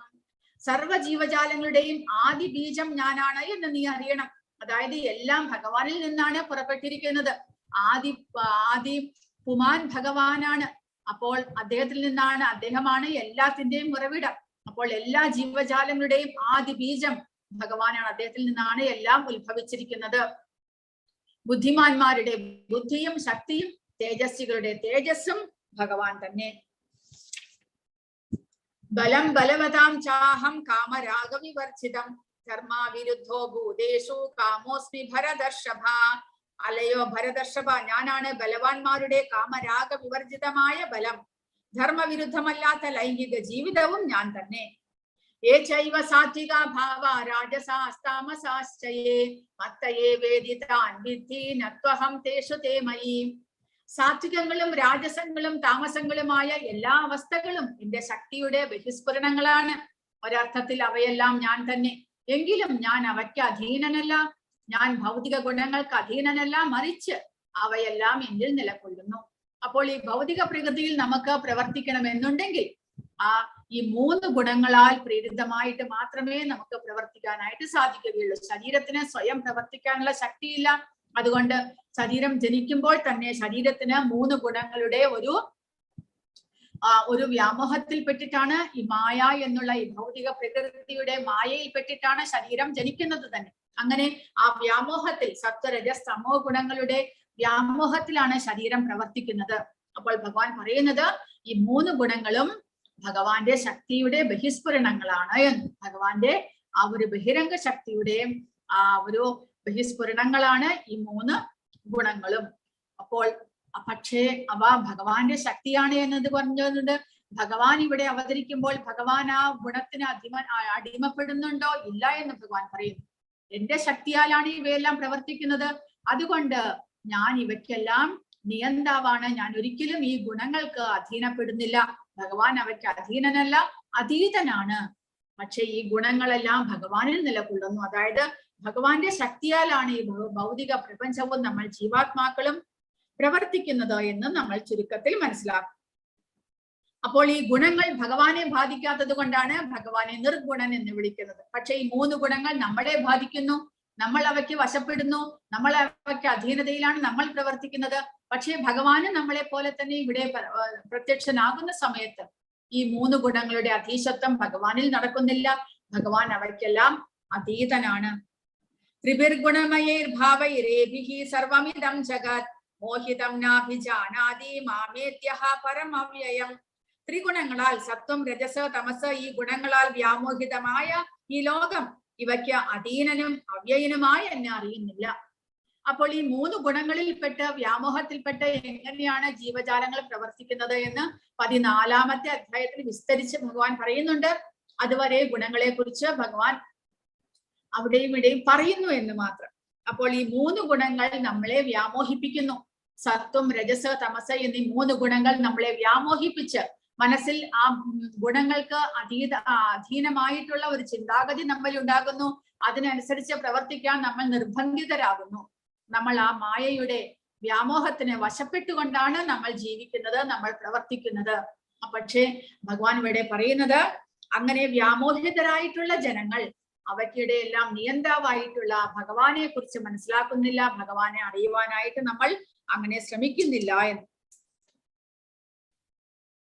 പ്രകൃതിക്ക് അധീനനായ ഓരോ ജീവാത്മാവിനും ഓരോ വിധത്തിലുള്ള ശരീരാകൃതിയും പ്രത്യേക രീതിയിലുള്ള മാനസികവും ശാരീരികവുമായ പ്രവർത്തനങ്ങളുമുണ്ട്. ഈ 3 ഭൗതിക ഗുണങ്ങളിൽ പ്രവർത്തിക്കുന്ന 4 വിഭാഗം മനുഷ്യരുമുണ്ട്. അപ്പോൾ നമ്മൾ ഓരോരുത്തരും ജനിക്കുന്നതോടുകൂടി തന്നെ നമുക്കൊരു ശരീരം ലഭിക്കുന്നതോടുകൂടി തന്നെ നമുക്ക് പ്രത്യേകമായിട്ട് പ്രവർത്തിക്കാനുള്ള നമ്മുടെ പ്രത്യേക സ്വഭാവവും ഗുണവും എല്ലാം നമുക്ക് ലഭിക്കുന്നു. അതുകൊണ്ടാണ് നമ്മളുടെ കർമ്മഫലം അനുസരിച്ചാണ് അത് ലഭിക്കുന്നത്. ഓരോരുത്തർക്കും പ്രത്യേകമായ സ്വഭാവമായിരിക്കും, ഓരോരുത്തരിലും പ്രത്യേകമായ ഗുണങ്ങളായിരിക്കും. അതിനനുസരിച്ചാണ് ഓരോരുത്തരും പ്രവർത്തിക്കുക. അതാണ് ഒരേ വീട്ടിലെ തന്നെ എല്ലാവർക്കും പല വിധത്തിലുള്ള സ്വഭാവവും പ്രവർത്തന രീതിയും എല്ലാം ഉള്ളത്. അല്ലെങ്കിൽ ഒരമ്മയുടെ 3-4 മക്കളുണ്ടെങ്കിൽ അവരൊക്കെ എല്ലാവർക്കും എന്തുകൊണ്ട് ഒരേ ഗുണങ്ങളും ഒരേ സ്വഭാവ രീതിയും ഒരേ പ്രവർത്തന രീതിയും ഉണ്ടാകുന്നില്ല? കാരണം ഓരോരുത്തരുടെയും കർമ്മഫലങ്ങൾ വ്യത്യസ്തമാണ്. അതിനനുസരിച്ച് പ്രത്യേകമായ സ്വഭാവവും ഈ ഗുണങ്ങളും സത്വരജസ് തമോ ഗുണങ്ങളിൽ ഏതെങ്കിലും ഒരു പ്രത്യേക ഗുണവും നമുക്ക് ഓരോരുത്തർക്കും ലഭിക്കുന്നു. അതിനനുസരിച്ച് മാത്രമേ നമുക്ക് പ്രവർത്തിക്കാൻ സാധിക്കുകയുള്ളൂ. അതിനെ മറികടക്കണമെങ്കിൽ നമ്മൾ ഭഗവാനെ ശരണം പ്രാപിക്കണം. അത് അടുത്ത ശ്ലോകത്തിൽ പറയുന്നു. ഭഗവാനെ ശരണം പ്രാപിക്കാത്തടത്തോളം കാലം ഈ 3 ഗുണങ്ങളുടെ പ്രേരണയാൽ അവയ്ക്ക് വശംവദനായിട്ട് മാത്രമേ നമുക്ക് പ്രവർത്തിക്കാൻ സാധ്യമാകുകയുള്ളൂ.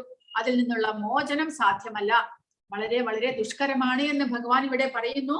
ദേവി ഹേഷ ഗുണമയി മമമായ ദുരത്യയ മാമേവയേ പ്രപദ്യന്തേ മായാമേതാം തരന്തിതേ. ഭഗവാൻ പറയുന്നത് ഈ ഗുണമയി മായ ദുരത്യയ, അതിനെ മറികടക്കുക എന്നുള്ളത് ഒരിക്കലും സാധ്യമല്ല, എളുപ്പമല്ല എന്ന്. 3 പ്രകൃതി ഗുണങ്ങൾ അടങ്ങിയ എന്റെ ദിവ്യശക്തിയെ അതിജീവിക്കുക എളുപ്പമല്ല. എന്നാൽ എനിക്കായി സ്വയം സമർപ്പിക്കുന്നവർക്ക് അത് നിഷ്പ്രയാസം സാധിക്കും. അപ്പോൾ ഭഗവാനെ ശരണം പ്രാപിക്കാതെ നമുക്ക് ഈ 3 ഗുണങ്ങളിൽ നിന്നുള്ള മോചനം സാധ്യമല്ല എന്ന്. അപ്പോൾ ഈ 3 ഗുണങ്ങളുടെ വ്യാമോഹത്തിലാണ് നമ്മളുടെ ഓരോ പ്രവൃത്തിയും നടക്കുന്നത്. നമ്മുടെ പ്രവൃത്തിക്കനുസരിച്ച് നമുക്ക് തീരുമാനിക്കാൻ സാധിക്കും നമ്മിൽ ഏത് ഗുണമാണ് നമ്മളെ സ്വാധീനിക്കുന്നത് എന്ന്. അങ്ങനെ ആധ്യാത്മിക പ്രകൃതി, ഭഗവാന്റെ ആ ബഹിരംഗ ശക്തിയുടെ ആ ഗുണങ്ങളുടെ പ്രേരണയാലാണ് നമ്മൾ ഓരോ ജീവാത്മാക്കളും ഓരോ വിധത്തിൽ ഓരോ സ്വഭാവത്തിൽ നമ്മൾ പ്രവർത്തിക്കുന്നത്. അപ്പോൾ അങ്ങനെയുള്ളപ്പോൾ ഭഗവാനാണ് എല്ലാത്തിന്റെയും ഉറവിടം, ഭഗവാനുമായിട്ടെല്ലാം ചേർന്നിരിക്കുന്നു, ഭഗവാന്റെ ശക്തിയിലാണ് എല്ലാം നിലകൊള്ളുന്നത്. എങ്കിലും ഭഗവാനെ പ്രാപിക്കാത്തവരുമുണ്ട്, ഭഗവാനെ കുറിച്ച് മനസ്സിലാക്കുവാൻ ശ്രമിക്കാത്തവരുണ്ട്, ഭഗവാനെ ധിഖരിക്കുന്നവരുണ്ട്. അവരെ കുറിച്ച് ഭഗവാൻ ഇവിടെ പറയുന്നു. നമാം ദുഷ്കൃതിനോ മൂഢാഹ പ്രപദ്യന്തേ നരാധമാഹ മായയാപഹൃതജ്ഞാന ആസുരം ഭാവമാശ്രിതാഹ. ദുഷ്കൃതരായ മൂഢന്മാരും മനുഷ്യ അധമന്മാരും മായയാൽ അപഹരിക്കപ്പെട്ട ജ്ഞാനത്തോട് കൂടിയവരും നിരീശ്വരനുമായ അവർ എന്നെ ശരണം പ്രാപിക്കുന്നില്ല. ഇങ്ങനെയുള്ള 4 വിധത്തിലുള്ളവർ, 4 വിധത്തിലുള്ള സ്വഭാവത്തോട് കൂടിയവർ ഭഗവാനെ ശരണം പ്രാപിക്കുന്നില്ല എന്ന് ഭഗവാൻ പറയുന്നു. അവരാരൊക്കെയാണ്? നമാം ദുഷ്കൃതിനോ മൂഢാഹ, ദുഷ്കൃതികളാണ് അവർ. ദുഷ്കൃതികൾ എന്ന് പറഞ്ഞാൽ അങ്ങനെയുള്ള ദുസ്വഭാവമുള്ളവരാണ് എന്ന്. ആദ്യത്തെ കൂട്ടരാണ് മൂഢന്മാർ. ഭാരം ചുമക്കുന്ന മൃഗങ്ങളെ പോലെയാണ് ഇവർ. പ്രയത്നത്തിന്റെ ഫലം സ്വയം അനുഭവിക്കണം അവർക്ക്. ഭഗവാന് വേണ്ടി അത് സമർപ്പിക്കാൻ അവർ തയ്യാറല്ല. ഇതിനുള്ള മികച്ച ഉദാഹരണം കഴുതയാണ്. അപ്പോൾ ഇവരെ മൃഗങ്ങളെ പോലെ കണക്കാക്കിയിരിക്കുന്നു. കാരണം അവർക്ക് കർമ്മം ചെയ്ത് അതിന്റെ ഫലം സ്വയം അനുഭവിക്കണം. ആ സ്വയം ഇന്ദ്രിയസുഖം അനുഭവിക്കാൻ വേണ്ടിയിട്ട് കർമ്മം ചെയ്യുന്നു അവർ. ആ കർമ്മത്തിന്റെ ഫലത്തെ ആർക്കും ഉപയോഗിക്കാൻ, ഒന്നിനു വേണ്ടിയിട്ടും ചെലവഴിക്കാൻ, അല്ലെങ്കിൽ എന്തെങ്കിലും ദാനം ചെയ്യാനോ കഷ്ടപ്പെടുന്നവർക്ക് കൊടുക്കാനോ അല്ലെങ്കിൽ ഭഗവാന് തന്നെ സമർപ്പിക്കാനോ ഒന്നിനും അവർ മുതിരുന്നില്ല. അങ്ങനെയുള്ളവർ ആ ഒരു കഴുതയെ പോലെ പണിയെടുക്കുന്നു എന്ന്. കാരണം നമ്മുടെ കർമ്മഫലം അനുസരിച്ചാണ് നമുക്ക് ഒരു ജീവിതം ലഭിച്ചിരിക്കുന്നത്. നമ്മൾ കഠിനാധ്വാനം ചെയ്തില്ലെങ്കിലും നമുക്ക് ലഭിക്കേണ്ടത് ലഭിക്കുമെന്നാണ് ഭഗവാൻ പറയുന്നത്. പക്ഷെ എങ്കിലും അവർ കഠിനാധ്വാനം ചെയ്യുന്നത് വീണ്ടും കൂടുതൽ കൂടുതൽ ധനം സമ്പാദിച്ച് എനിക്ക് ആ ഒരു സ്വാർത്ഥതയിൽ എന്റെ ആ ഒരു ഇന്ദ്രിയ സുഖഭോഗം അനുഭവിക്കണം എന്നുള്ള ആഗ്രഹത്തിലാണ്. അങ്ങനെയുള്ളവർ ഒരിക്കലും ഭഗവാനെ സമർപ്പണം ചെയ്യുന്നില്ല. നരാധമന്മാർ, നരൻ എന്നാൽ മനുഷ്യൻ, അധമൻ എന്നാൽ ഏറെ താണവനും. ഭഗവത്ഗീത ശ്രവണം കൊണ്ട് നരാധമന്മാർക്ക് പോലും മുക്തി നേടാം. പക്ഷേ നിർഭാഗ്യവശാൽ ഇത് കേൾക്കാൻ പോലും അവർ വിസമ്മതിക്കുന്നു.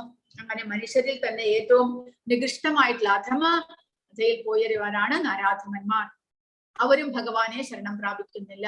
ദുഷ്കൃതികൾ മായയാൽ അപഹരിക്കപ്പെട്ട ജ്ഞാനത്തോട് കൂടിയവരാണ്.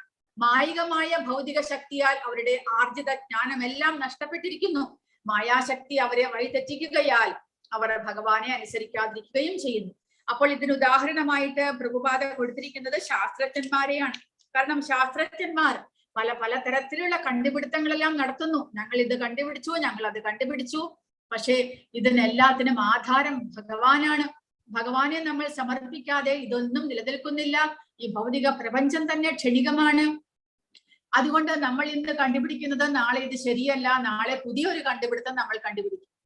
അപ്പോൾ അതിനും കഴിഞ്ഞ് കുറച്ച് നാളുകൾ കഴിഞ്ഞാൽ അന്ന് കണ്ടുപിടിച്ചതെല്ലാം തെറ്റാണ്, ഇതാണ് ശരി എന്ന് പറഞ്ഞ് പുതിയതൊന്ന് കണ്ടുപിടിക്കും. അങ്ങനെ ഇവർ മായയുടെ ആ ഒരു വ്യാമോഹത്താൽ അവരുടെ ബുദ്ധി നഷ്ടപ്പെട്ടിരിക്കുന്നു എന്നാണ് പറയുന്നത്. എന്ന് പറഞ്ഞാൽ അവരുടെ ബുദ്ധിശക്തി, തനിക്ക് വളരെയധികം ബുദ്ധിയുണ്ട് എന്നവർ അഹങ്കരിക്കുകയും പക്ഷേ അത് മായയാൽ അപഹരിക്കപ്പെട്ട ജ്ഞാനമായിട്ട് മാറുകയും ചെയ്യുന്നു. കാരണം ഭഗവാന് നമ്മൾ സമർപ്പണം ചെയ്താൽ മാത്രമേ നമുക്ക് നേരാവണ്ണമുള്ള, നേരായ വഴിക്കുള്ള, ശരിയായ വിധത്തിലുള്ള ആ ഒരു ജ്ഞാനം സമ്പാദിക്കാൻ നമുക്ക് സാധിക്കുകയുള്ളൂ. അല്ല എന്നുണ്ടെങ്കിൽ നമ്മൾ മായയ്ക്ക് വശംവദരാകും. 2 വഴിയേ ഉള്ളൂ ഈ ഭൗതിക പ്രപഞ്ചത്തിൽ. ഒന്നുകിൽ ഭഗവാനെ ശരണം പ്രാപിച്ച് ഭഗവാന്റെ സന്തോഷത്തിന് വേണ്ടി പ്രവർത്തിക്കുക, അതുവഴി ശരിയായ ജ്ഞാനത്തോടു കൂടി നമുക്ക് മുന്നോട്ട് നീങ്ങാം. അല്ല എന്നുണ്ടെങ്കിലോ ഭൗതിക പ്രകൃതിയുടെ 3 ഗുണങ്ങൾക്ക് വശം പെട്ടുകൊണ്ട് ആ ഒരു വ്യാമോഹമായ അവസ്ഥയിലേക്ക് നമ്മൾ നീങ്ങുന്നു. രണ്ടു വിധത്തിലേ നമുക്ക് പ്രവർത്തിക്കാൻ സാധിക്കുകയുള്ളൂ. അപ്പോൾ ഈ മായയുടെ ജ്ഞാനത്താൽ, മായയുടെ ആ വ്യാമോഹത്താൽ നീങ്ങപ്പെട്ടവരാണ് ഇങ്ങനെയുള്ളവർ. അവർക്ക് ശരിയായ വിധത്തിലുള്ള ജ്ഞാനം അവർക്ക് ഉണ്ടാകുന്നില്ല. ആസുര സ്വഭാവികൾ അഥവാ ആസുരം ഭാവം ആശ്രിതർ ആണ് നാലാമത്തെ ദുഷ്കൃതികൾ. ഇവർ തികച്ചും നാസ്തികരാണ്. അതായത് അവർ നിരീശ്വരവാദികളാണ്. ഭഗവാനെ തന്നെ അവർ വിശ്വസിക്കുന്നില്ല. സ്വന്തം ഇഷ്ടപ്രകാരം നടക്കുന്നവരാണ്.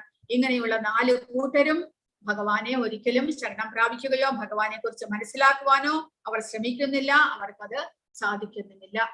പക്ഷേ 4 വിധത്തിലുള്ള കൂട്ടർ സുഹൃതികൾ ഭഗവാനെ ശരണം പ്രാപിക്കുന്നവരുണ്ട്. ഭഗവാനെ അവരുടെ ആഗ്രഹ നിവൃത്തീകരണത്തിനായിട്ടാണെങ്കിൽ കൂടെ ഭഗവാനെ പ്രാപിക്കുന്നു. അവരെ കുറിച്ചാണ് ഭഗവാൻ ഇനി പറയുന്നത്. ചതുർവിധ ഭജന്തേ മാം ജനാ സുഹൃതിനോ അർജുന ആർത്തോ ജിജ്ഞാസുരർത്ഥാർത്ഥി ജ്ഞാനീ ച ഭരതർഷഭ. സുഹൃതികളായ 4 കൂട്ടരാണ് എന്നെ ഭജിക്കുന്നത്. ദുഃഖിതൻ, ധനകാംക്ഷി, ജിജ്ഞാസു, പരമസത്യത്തെ അന്വേഷിക്കുന്ന ജ്ഞാനി. ആർത്തൻ എന്ന് പറഞ്ഞാൽ ദുഃഖിതനായിട്ടുള്ളവർ. ഭഗവതി ഈ ജീവിതത്തിൽ വളരെയധികം കഷ്ടപ്പെടുന്ന ഒരു വ്യക്തിയാണ് ആർത്തൻ. ജിജ്ഞാസു, ആ ജ്ഞാനം എന്ത് എന്ന് അറിയുവാനായിട്ട് അല്ലെങ്കിൽ സത്യം എന്ത് എന്ന് അറിയുവാനായിട്ട് ശ്രമിക്കുന്നവനാണ് ജിജ്ഞാസു. അർത്ഥാർത്ഥി, ധനം അല്ലെങ്കിൽ സമ്പത്ത് അല്ലെങ്കിൽ വളരെയധികം വലിയ പൊസിഷൻ എല്ലാം ആശിച്ചുകൊണ്ട് ഭഗവാനെ പ്രാപിക്കുന്നവർ. പിന്നെ ജ്ഞാനി, അതായത് പരമസത്യത്തെ അന്വേഷിച്ച് ഭഗവാനെ അന്വേഷിച്ച് നടക്കുന്ന ജ്ഞാനി. അങ്ങനെയുള്ള 4 കൂട്ടർ ഭഗവാനെ ശരണം പ്രാപിക്കുന്നു. കാരണം ഭഗവാനെ ഭജിക്കുന്നു. കാരണം അവർ സുഹൃതികളാണ്. മുൻജന്മങ്ങളിൽ ചെയ്ത പുണ്യകർമ്മത്തിന്റെ ഫലമായിട്ട് അവർക്ക് ഭഗവാനെ ആശ്രയിക്കുവാനായിട്ട് ഭഗവാനെ ഭജിക്കുവാനായിട്ട് അവർക്ക് തോന്നുന്നു. പക്ഷെ അവർ ശുദ്ധഭക്തരല്ല. അവരുടെ ഇന്ദ്രിയങ്ങളോ മനസ്സോ അല്ലെങ്കിൽ ആത്മാവോ ശുദ്ധമായിട്ടില്ല. എങ്കിലും ഭഗവാനെ ഭജിക്കുന്നത് കൊണ്ട് ക്രമേണ അവർക്ക് ആ ഭക്തിയിലേക്ക് മുന്നേറുവാൻ സാധിക്കും. അതുകൊണ്ടാണ് ഭഗവാൻ അവരെ സുഹൃതികൾ എന്ന് വിളിക്കുന്നത്. അപ്പോൾ ഇങ്ങനെയുള്ള 4 കൂട്ടർക്കും ഇവിടെ ഉദാഹരണം കൊടുത്തിരിക്കുന്നു. ആർത്തൻ അഥവാ ദുഃഖിതന് ഇവിടെ കൊടുത്തിരിക്കുന്നത് ഗജേന്ദ്ര മോക്ഷത്തിലെ കഥയാണ്. ഗജേന്ദ്രൻ ഇതേപോലെ തന്നെ ഒരു ആർത്തനായിരുന്നു. അതായത് ഗജേന്ദ്രൻ തന്റെ പൂർവാശ്രമത്തിൽ പൂർവജന്മത്തിൽ ഒരു രാജാവായിരുന്നു. ഇന്ദ്രദ്യുമ്നൻ എന്നുള്ള ഒരു രാജാവ്. അദ്ദേഹം രാജഭാരമെല്ലാം ഒഴിഞ്ഞിട്ട് അദ്ദേഹം ഭഗവാനെ ഭജിക്കുവാനായിട്ട് കാട്ടിലെ ആശ്രമത്തിൽ താമസിക്കുകയാണ്. അങ്ങനെ അദ്ദേഹം ഒരു ദിവസം മൗനവ്രതം അനുഷ്ഠിച്ചുകൊണ്ട് ഭഗവാനെ മനസ്സിൽ ധ്യാനിക്കുകയായിരുന്നു. അപ്പോൾ ദുർവാസ മഹർഷി അതിലെ വരുന്നു. ദുർവാസ മഹർഷി വിചാരിച്ചു, ഇദ്ദേഹം മഹർഷിയെ കണ്ടിട്ടും മഹർഷിയെ കാണാത്ത വിധത്തിൽ ഇരിക്കുകയാണ്. മഹർഷിയെ സ്വീകരിച്ചിരുത്തിയില്ല. അങ്ങനെയെല്ലാമുള്ള തെറ്റിദ്ധാരണയിൽ ആ ദുർവാസ മഹർഷി ഇന്ദ്രദ്യുമ്ന രാജാവിനെ ശപിക്കുന്നു.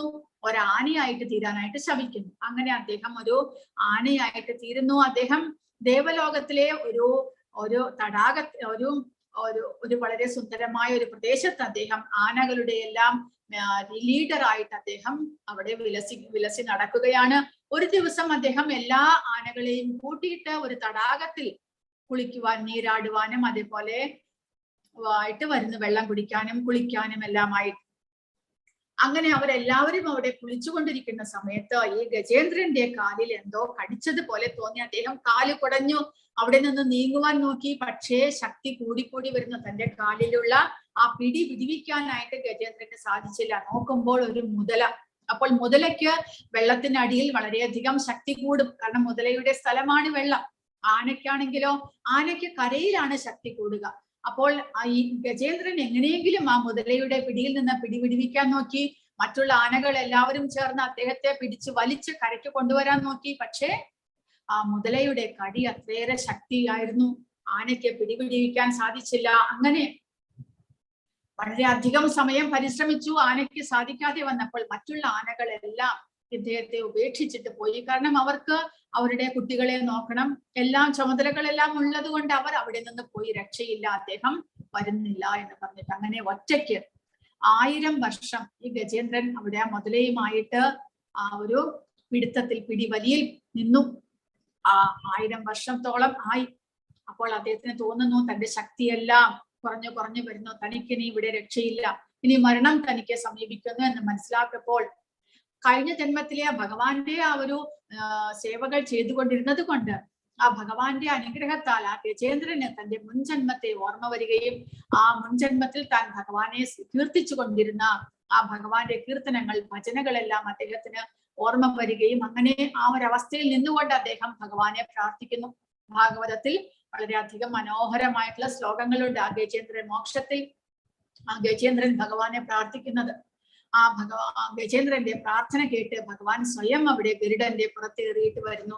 അങ്ങനെ തന്റെ സുദർശന ചക്രം കൊണ്ട് ആ മുതലയുടെ കഴുത്ത് കണ്ടിക്കുന്നു. അതോടുകൂടി ആ മുതലയും ശാപമോചിതനായിട്ട് വന്നു. മുതല ഒരു വിദ്യാധരനായിരുന്നു. അദ്ദേഹത്തിന് ശാപം ലഭിച്ചിട്ട് അവിടെ മുതലയായിട്ട് തീർന്നതാണ്. അപ്പോൾ അദ്ദേഹത്തിനും ശാപമോക്ഷം ലഭിച്ചു. ഭഗവാൻ തന്റെ കൈ കൊണ്ട് തുമ്പിക്കൈ പിടിച്ച് ആ ഗജേന്ദ്രനെ മോചിപ്പിക്കുന്നു മുതലയുടെ വായിൽ നിന്ന്. അതോടുകൂടി ഭഗവാന്റെ സ്പർശനമേൽക്കുമ്പോൾ ആ ഗജേന്ദ്രന് തന്റെ ആ ഒരു ആധ്യാത്മികമായിട്ടുള്ള വിഷ്ണു രൂപത്തിലേക്ക് ഗജേന്ദ്രൻ മാറുന്നു. അങ്ങനെ ആ ഗജേന്ദ്രനും ഭഗവാനോടൊപ്പം അദ്ദേഹവും വൈകുണ്ഠത്തിലേക്ക് പോകുന്നു. അതാണ് ഗജേന്ദ്ര മോക്ഷൻ. ആർത്തൻ ദുഃഖിതനായിട്ടുള്ള ഒരാൾ, സുഹൃതം ചെയ്തവർക്ക് മാത്രമേ ഭഗവാനെ ആരാധിക്കുവാനും ഭഗവാനെ ആശ്രയിക്കുവാനും തോന്നുകയുള്ളൂ എന്നുള്ളതിന് ഉദാഹരണമാണ് ഇത്. പിന്നീട് ഇവിടെ കാണുന്നത് ദ്രൗപദി വസ്ത്രാക്ഷേപം. ദ്രൗപദിയും ഇതേ സമയത്ത് എല്ലാവരുടെയും മുന്നിൽ വെച്ച സഭയിൽ, കൗരവ സഭയിൽ ദ്രൗപദിക്ക് വസ്ത്രാക്ഷേപം ചെയ്യുമ്പോൾ ദ്രൗപദിയും ആ ഒരു ആർത്തിയായിരുന്നു, ദുഃഖിതയായിരുന്നു.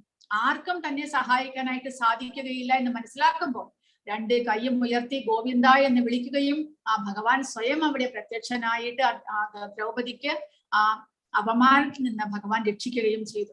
അങ്ങനെ അതെല്ലാം ഭഗവാന്റെ ഭക്തന്മാരാകുന്നവർക്ക് ഭഗവാൻ തക്ക സമയത്ത് അവരെ സഹായിക്കുന്നതിന്റെ ഉദാഹരണങ്ങളാണ് ഇതെല്ലാം. ഇവിടെ ദേവകിയും വസുദേവർക്കും ഭഗവാൻ ഇവിടെ സ്വയം പ്രത്യക്ഷനാകുന്നതാണ് ഇത്. പിന്നെ അർത്ഥാർത്ഥി ആരാണ്? ഇവിടെ ധ്രുവ മഹാരാജാവ്. ധ്രുവ മഹാരാജാവിന്റെ സ്ഥാനം തന്റെ അച്ഛനേക്കാൾ, തന്റെ മുത്തച്ഛനേക്കാൾ ഏറ്റവും ശ്രേഷ്ഠമായിട്ടുള്ള ഒരു പൊസിഷൻ, ഒരു ചക്രവർത്തി പദം തനിക്ക് ലഭിക്കണം എന്നുള്ള ആഗ്രഹത്തിലാണ് 5 വയസ്സായ ധ്രുവൻ ഭഗവാനെ ധ്യാനിക്കുവാൻ അല്ലെങ്കിൽ ഭഗവാനെ തപസ്സനുഷ്ഠിക്കുന്നത്. അദ്ദേഹത്തിന് ഭഗവാൻ പ്രത്യക്ഷനാകുന്നു. അപ്പോൾ ധ്രുവൻ അർത്ഥാർത്ഥിക്ക് ഒരു ഉദാഹരണമാണ്. പിന്നീട് ഇവിടെ സുഗ്രീവനും ഇതേപോലെ തന്നെ ബാലിയുടെ കയ്യിൽ നിന്ന് തന്റെ രാജ്യത്തെ മോചിപ്പിക്കുവാനായിട്ടാണ് ശ്രീരാമചന്ദ്രനുമായിട്ട് സഖ്യം ചേരുന്നത്. അപ്പോൾ അർത്ഥാർത്ഥിക്ക് അവർ രണ്ടും ഉദാഹരണമാകുന്നു. ജിജ്ഞാസുക്കളാണ് ഇവിടെ നൈമിഷാരണ്യത്തിലെ ഭാഗവതം കേൾക്കുന്ന, സൂത ഗോസ്വാമിയിൽ നിന്ന് ഭാഗവതം കേൾക്കുന്ന ഋഷിമാർ എല്ലാവരും ജിജ്ഞാസുക്കളാണ്, അല്ല അവർ ജ്ഞാനികളാണ്. ജിജ്ഞാസുവായിട്ട് ഇവിടെ പരീക്ഷിത്ത് മഹാരാജാവ് സുഖദേവ ഗോസ്വാമിയോട് ചോദിക്കുന്നത്, മരണാസന്നനായ ഒരാൾക്ക് ശ്രേയസ്കരമായിട്ടുള്ള കർമ്മം എന്താണ് ചെയ്യേണ്ടത്? ഞാനിപ്പോൾ മരിക്കാൻ റെഡി ആയിട്ടിരിക്കുന്നു, 7 ദിവസത്തിനുള്ളിൽ ഞാൻ മരിക്കും.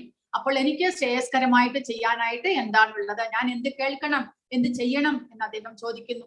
ജിജ്ഞാസു. അപ്പോൾ ആ ജിജ്ഞാസു പിന്നീട് ജ്ഞാനികളായിരുന്നു ഈ നൈമിഷാരണ്യത്തിലെ മഹർഷിമാരെല്ലാവരും. അവരും ഭഗവാനെ കുറിച്ച് കേൾക്കുവാനായിട്ട് ആഗ്രഹിക്കുന്നു. ഇവരെല്ലാവരും സുഹൃതികളാണ് എന്നാണ് ഭഗവാൻ പറയുന്നത്. കാരണം സുഹൃതികൾക്ക് മാത്രമേ ഭഗവാനെ ഭജിക്കുവാനോ ഏതെങ്കിലും ഘട്ടത്തിൽ ഭഗവാനെ ആശ്രയിക്കുവാനോ തോന്നുകയുള്ളൂ. അപ്പോൾ ഇവരെല്ലാവരും ഇവരിൽ വെച്ച ഏറ്റവും ശ്രേഷ്ഠൻ ജ്ഞാനിയാണ് എന്ന് ഭഗവാൻ പറയുന്നു. തേഷാം ജ്ഞാനി നിത്യയുക്ത ഏകഭക്തിർ വിശിഷ്യതേ പ്രിയോ ഹി ജ്ഞാനിനോ അത്യർത്ഥം അഹം സാചാമമ പ്രിയഃ. ജ്ഞാനസഹിതമായ ശുദ്ധ ഭക്തിയുടെ സേവന നിരതരായിരിക്കുന്നവരാണ് ഇവരിൽ വെച്ച ഉത്തമൻ. അയാൾക്ക് ഞാൻ ഏറ്റവും പ്രിയപ്പെട്ടവനാണ്, അയാൾ എനിക്കും. കാരണം ആർത്തനും അർത്ഥാർത്ഥിയും ജിജ്ഞാസുവും എല്ലാം ഭഗവാനെ കുറിച്ച് അവർക്ക് അറിഞ്ഞുകൂടാ, ഭഗവാന്റെ സത്യം അറിഞ്ഞുകൂടാ. ഭഗവാനാണ് എല്ലാത്തിനും ഉറവിടവും കാരണഭൂതനും എന്ന് അവർക്ക് അറിഞ്ഞുകൂടാ. അവർ മറ്റുള്ള ദേവന്മാരെ പോലെ തന്നെ ഭഗവാനെയും സേവിക്കുന്നു. ഇതിനു വേണ്ടിയിട്ട് തങ്ങളുടെ ഒരാഗ്രഹ പൂർത്തീകരണത്തിനായിക്കൊണ്ട്. പക്ഷെ ജ്ഞാനി ഭഗവാനെ സേവിക്കുന്നത് അങ്ങനെയല്ല. ജ്ഞാനി ഭഗവാനെ കുറിച്ച് മനസ്സിലാക്കി ഇദ്ദേഹമാണ് ഭഗവാൻ വിഷ്ണുവാണ് അല്ലെങ്കിൽ കൃഷ്ണനാണ് എല്ലാത്തിനും ആധാരം, അദ്ദേഹമാണ് ശ്രേഷ്ഠൻ എന്ന് മനസ്സിലാക്കിക്കൊണ്ടാണ് ജ്ഞാനി ഭഗവാനെ സേവിക്കുന്നത്. അതുകൊണ്ട് ഈ 4 സുഹൃത്തുക്കളിൽ വെച്ച ഏറ്റവും ശ്രേഷ്ഠൻ ജ്ഞാനിയാണ്. ആ ജ്ഞാനിക്ക് ഞാനും പ്രിയപ്പെട്ടവനാണ്, ജ്ഞാനി എനിക്കും പ്രിയപ്പെട്ടവനാണ് എന്ന് ഭഗവാൻ പറയുന്നു. ഉദാരാഹ സർവയേ വൈതേ ജ്ഞാനി ത്വാത്മൈവ മേ മതം ആസ്ഥിതഃ സഹി യുക്താത്മാ മാമേവാനുത്തമാം ഗതിം. ഈ ഭക്തന്മാരെല്ലാം മഹാത്മാക്കൾ തന്നെ എന്നതിന് സംശയമില്ല. എന്നാൽ ആരാണോ എന്റെ തത്വത്തെ ഗ്രഹിക്കുന്നത്, അയാളെ എന്നിൽ നിന്ന് അന്യനായി ഞാൻ കരുതുന്നില്ല. അയാൾ എന്റെ ദിവ്യ സേവനത്തിൽ ഏർപ്പെട്ടിരിക്കുകയാൽ സർവോന്നതവും പരിപൂർണവുമായ ആത്യന്തിക ലക്ഷ്യത്തിൽ നിശ്ചയമായും എത്തിച്ചേരും. അപ്പോൾ ഞാൻ ഈ തത്വം ഗ്രഹിച്ചിരിക്കുന്നത് കൊണ്ട്, ഭഗവാനെ സത്യത്തിൽ മനസ്സിലാക്കിയിരിക്കുന്നത് കൊണ്ട് ക്രമേണ ആ പരിശുദ്ധനായിക്കൊണ്ട് അദ്ദേഹത്തിന് ഭഗവാന്റെ ധാമത്തിലേക്ക് പോകുവാൻ സാധിക്കും. ബഹൂനാം ജന്മനാം അന്തേ ജ്ഞാനവാൻ മാം പ്രപദ്യതേ വാസുദേവഃ സർവമിതി സ മഹാത്മാ സുദുർലഭഃ. പക്ഷെ ജ്ഞാനിയും അനേകം ജന്മങ്ങൾക്ക് ശേഷമാണ് വാസുദേവനാണ് എല്ലാത്തിനും കാരണമെന്ന് മനസ്സിലാക്കുന്നത് അത്രേ. കാരണം ഞാൻ ഈ തത്വത്തിൽ മനസ്സിലാക്കുന്നു ഭഗവാനാണ് ഇതെല്ലാം എന്ന്. പക്ഷെ ഭഗവാനെ ശരണം പ്രാപിക്കണ്ടേ, ഭഗവാനെ സേവിക്കണം, ഭക്തിയുത സേവനങ്ങൾ ചെയ്ത് ഭഗവാനിൽ ആ ഒരു എല്ലാ കാര്യവും ഭഗവാൻ അർപ്പിച്ചുകൊണ്ട് ഭഗവാന്റെ സന്തോഷത്തിനായിക്കൊണ്ട് മാത്രം പ്രവർത്തിക്കണം. എങ്കിൽ മാത്രമേ നമുക്ക് ആ ഭഗവത് ധാമത്തിലേക്ക് പോകുവാനുള്ള യോഗ്യത ലഭിക്കുകയുള്ളൂ. അപ്പോൾ ഞാൻ ഈ തത്വത്തിൽ മനസ്സിലാക്കുന്നുണ്ട്, പക്ഷെ ആ ഭഗവത് സേവനത്തിലേക്ക് എത്തണമെന്നുണ്ടെങ്കിൽ, ആ ഭഗവാന്റെ ഭക്തന്മാരുടെ സത്സംഗത്തിലൂടെ ഭഗവത് സേവനത്തിലേക്ക് എത്തണമെന്നുണ്ടെങ്കിൽ ബഹുനാം ജന്മനാമന്തേ, അനേകം ജന്മങ്ങൾ ജ്ഞാനിക്കും കഴിയേണ്ടി വരും. ആ ജ്ഞാനവാനായ വ്യക്തി സർവജ്ഞനാണ്, കാരണങ്ങൾക്കും കാരണഭൂതനും സർവവ്യാപിയും എന്ന് മനസ്സിലാക്കി എന്നെ അവന് ശരണം പ്രാപിക്കുന്നു. അപ്രകാരമുള്ള മഹാത്മാക്കൾ വളരെ വിരളമാണ്. ഇനി ഭഗവാൻ പറയുന്നു, അപ്പോൾ 4 കൂട്ടം ദുഷ്കൃതികൾ ഭഗവാനെ ശരണം പ്രാപിക്കുന്നില്ല. അതേപോലെ തന്നെ കാമ്യകർമ്മങ്ങളിൽ ആസക്തിയുള്ളവർ, അഭൗതികമായ സുഖങ്ങളെ ആഗ്രഹിക്കുന്നവർ, അവർ ദേവന്മാരെ ശരണം പ്രാപിക്കുന്നു എന്നാണ് ഭഗവാൻ പറയുന്നത്. കാമൈസ്തൈസ്യഹൃതജ്ഞാനാഃ പ്രപദ്യന്തെ അന്യദേവതാഃ തം തം നിയമമാസ്ഥായ പ്രകൃത്യാ നിയതാഃ സ്വയം. ഭൗതിക അഭിലാഷങ്ങളാൽ അപഹരിക്കപ്പെട്ട ജ്ഞാനത്തോട് കൂടിയവർ ദേവന്മാരെ ശരണം പ്രാപിക്കുന്നു.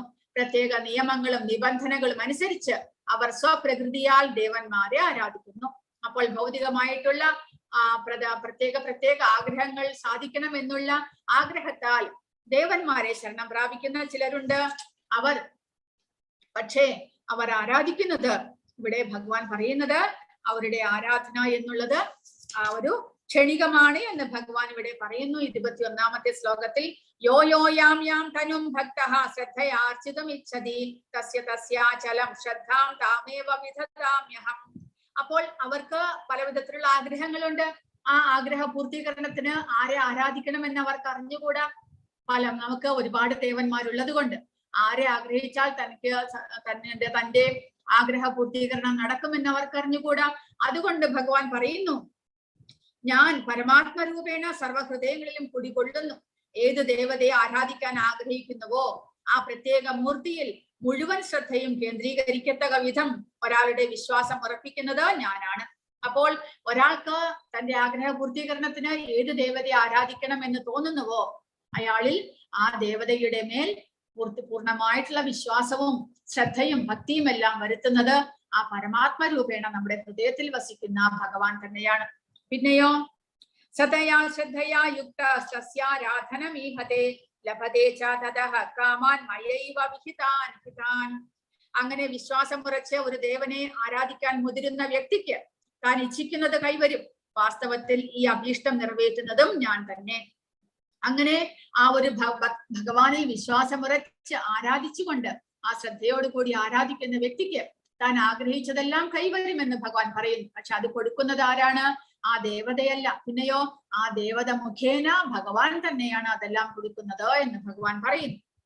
അന്തവത്തു ഫലം തേഷാം തദ്ഭവത്യൽപമേധസാം ദേവാൻ ദേവയജോ യാന്തി മദ്ഭക്തായാന്തി മാമപി.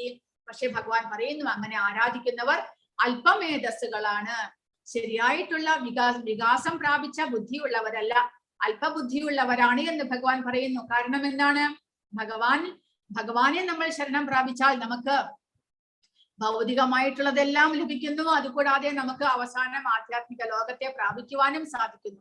പക്ഷെ ദേവന്മാർ മുഖേന നമുക്ക് ക്ഷണികമായിട്ടുള്ള അനുഗ്രഹം മാത്രമേ ലഭിക്കുകയുള്ളൂ. അവരുടെ അനുഗ്രഹം നശ്വരമാണ്, ക്ഷണികമാണ്. അങ്ങനെയുള്ളപ്പോൾ ആ ദേവന്മാരെ ആരാധിക്കുന്നത് അല്പമേധസ്സുകളാണ് എന്ന് ഭഗവാൻ പറയുന്നു. മൂഢന്മാരാണ് ദേവന്മാരെ ആരാധിക്കുന്നത്. അവർക്ക് കിട്ടുന്ന ഫലമാകട്ടെ തുച്ഛവും ക്ഷണികവും അത്രേ. ദേവന്മാരെ പൂജിക്കുന്നവർ ആ ദേവന്മാരുടെ ലോകങ്ങളിലെത്തും. എന്റെ ഭക്തന്മാരാകട്ടെ പരമോന്നതമായ എന്റെ ധാമത്തിൽ എത്തിച്ചേരുന്നു. കാരണം ഭഗവാനെ നമ്മൾ പ്രാപിച്ചു കഴിഞ്ഞാൽ പിന്നീട് നമുക്ക് തിരിച്ചു വരേണ്ട പുനർജന്മമില്ല. ഭഗവാന്റെ ധാമത്തിൽ ഭഗവാന്റെ ഐശ്വര്യത്തോടു കൂടി നമുക്ക് ഒരുമിച്ച് ഭഗവാനോട് ഒത്തു വാഴാം. അങ്ങനെയുള്ളപ്പോൾ നമ്മൾ ദേവന്മാരെ ആരാധിക്കുക എന്ന് പറയുന്നത് അല്പബുദ്ധി കൊണ്ടാണ് എന്ന് ഭഗവാൻ പറയുന്നു. കൃഷ്ണാവബോധത്തോടെ ഭഗവത് സേവനത്തിൽ ഏർപ്പെടുന്ന ശുദ്ധഭക്തൻ സച്ചിദാനന്ദ അവസ്ഥയിൽ ശാശ്വതമായി വാഴുമെന്നിരിക്കെ ഭക്തന് സിദ്ധിക്കുന്ന നേട്ടവും ഒരു സാധാരണ ദേവാരാധകന്റെ നേട്ടവും എത്ര വ്യത്യസ്തമാണ്. ഭഗവാന് പരിമിതിയില്ല, വരദാനങ്ങൾക്ക് എണ്ണമില്ല, കാരുണ്യം അതിരറ്റതാണ്. അതുകൊണ്ട് ശുദ്ധഭക്തനിൽ അദ്ദേഹത്തിനുള്ള കനിവും അതിരറ്റതത്രേ. അവ്യക്തം വ്യക്തിമാപന്നം മന്യന്തേ മാമബുദ്ധയഃ പരം ഭാവമജാനന്ദോ മമാവ്യയമനുത്തമം. ഇനി വേറെ ചിലർ ഭഗവാനെ കുറിച്ച് കരുതുന്നത്, ഭഗവാനെ തെറ്റിദ്ധരിക്കുന്നു വേറെ ചിലർ.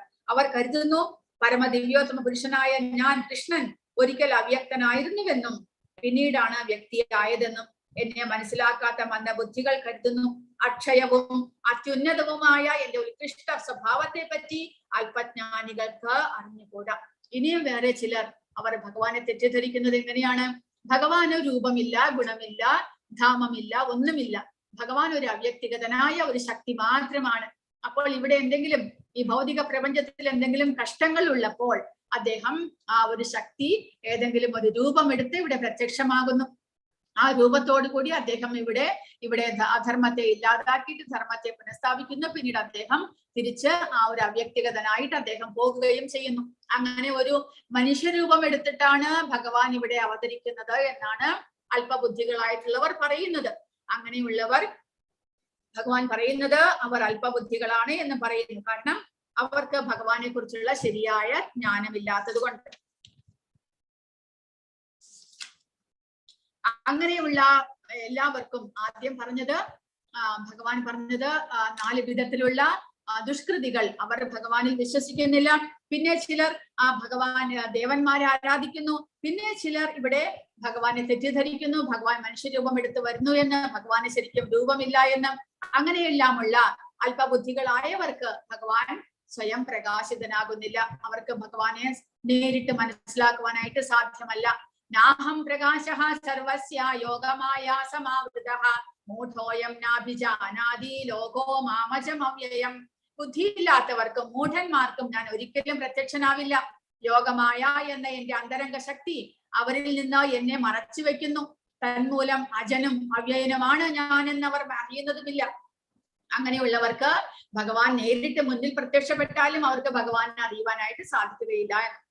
ദ്വാപരയുഗത്തിൽ അങ്ങനെ ഒരുപാട് പേരുണ്ടായിരുന്നു. കൗരവന്മാർ, ദുര്യോധനാദികൾ മുതലായവർ, കർണൻ മുതലായവർ. അവർക്കൊന്നും അവരുടെ മുന്നിൽ ഭഗവാൻ ഉണ്ടെങ്കിലും അവർക്ക് ഭഗവാന്റെ ആ ഒരു അതീന്ദ്രിയമായ അവസ്ഥയെ കുറിച്ച് അവർക്ക് മനസ്സിലാക്കുവാനോ അത് പ്രകടിപ്പിക്കാനോ അങ്ങനെ ഭഗവാനെ ആരാധിക്കാനോ അവർക്ക് തോന്നിയില്ല. കാരണം അവരുടെ മനസ്സ് മുഴുവൻ കൽമഷമായ ദുഷ്കൃതികളായിരുന്നു അവർ. അതുകൊണ്ട് ഭഗവാന്റെ അന്തരംഗ ശക്തി അവരെ ഭഗവാനിൽ നിന്ന് മറച്ചു വെച്ചു. ഭഗവാനെ അവരിൽ നിന്ന് മറച്ചു വെച്ചു. അവർക്ക് ഭഗവാന്റെ ശരിയായിട്ടുള്ള ആ ഒരു വ്യക്തിത്വത്തെ അവർക്ക് മനസ്സിലാക്കുവാനായിട്ട് സാധിച്ചില്ല. ജരാസന്ധൻ മുതലായവർ ഭഗവാനുമായിട്ട് അനേകം തവണ യുദ്ധത്തിന് വരുന്നു. അത് സാക്ഷാത് ഭഗവാനാണ് ഇദ്ദേഹം എന്ന് ഭഗവാനെ കുറിച്ച് തത്വത്തിൽ മനസ്സിലാക്കിയാൽ എല്ലാവരും ഭഗവാനെ ആരാധിക്കും. പക്ഷെ ഇങ്ങനെയുള്ളവർ അല്പബുദ്ധികൾക്ക് ഭഗവാനെ കുറിച്ചുള്ള ശരിയായിട്ടുള്ള ധാരണയില്ല. അതുകൊണ്ട് ഭഗവാന്റെ യോഗമായ ഭഗവാനെ അവരിൽ നിന്ന് മറച്ചു വെക്കുന്നു.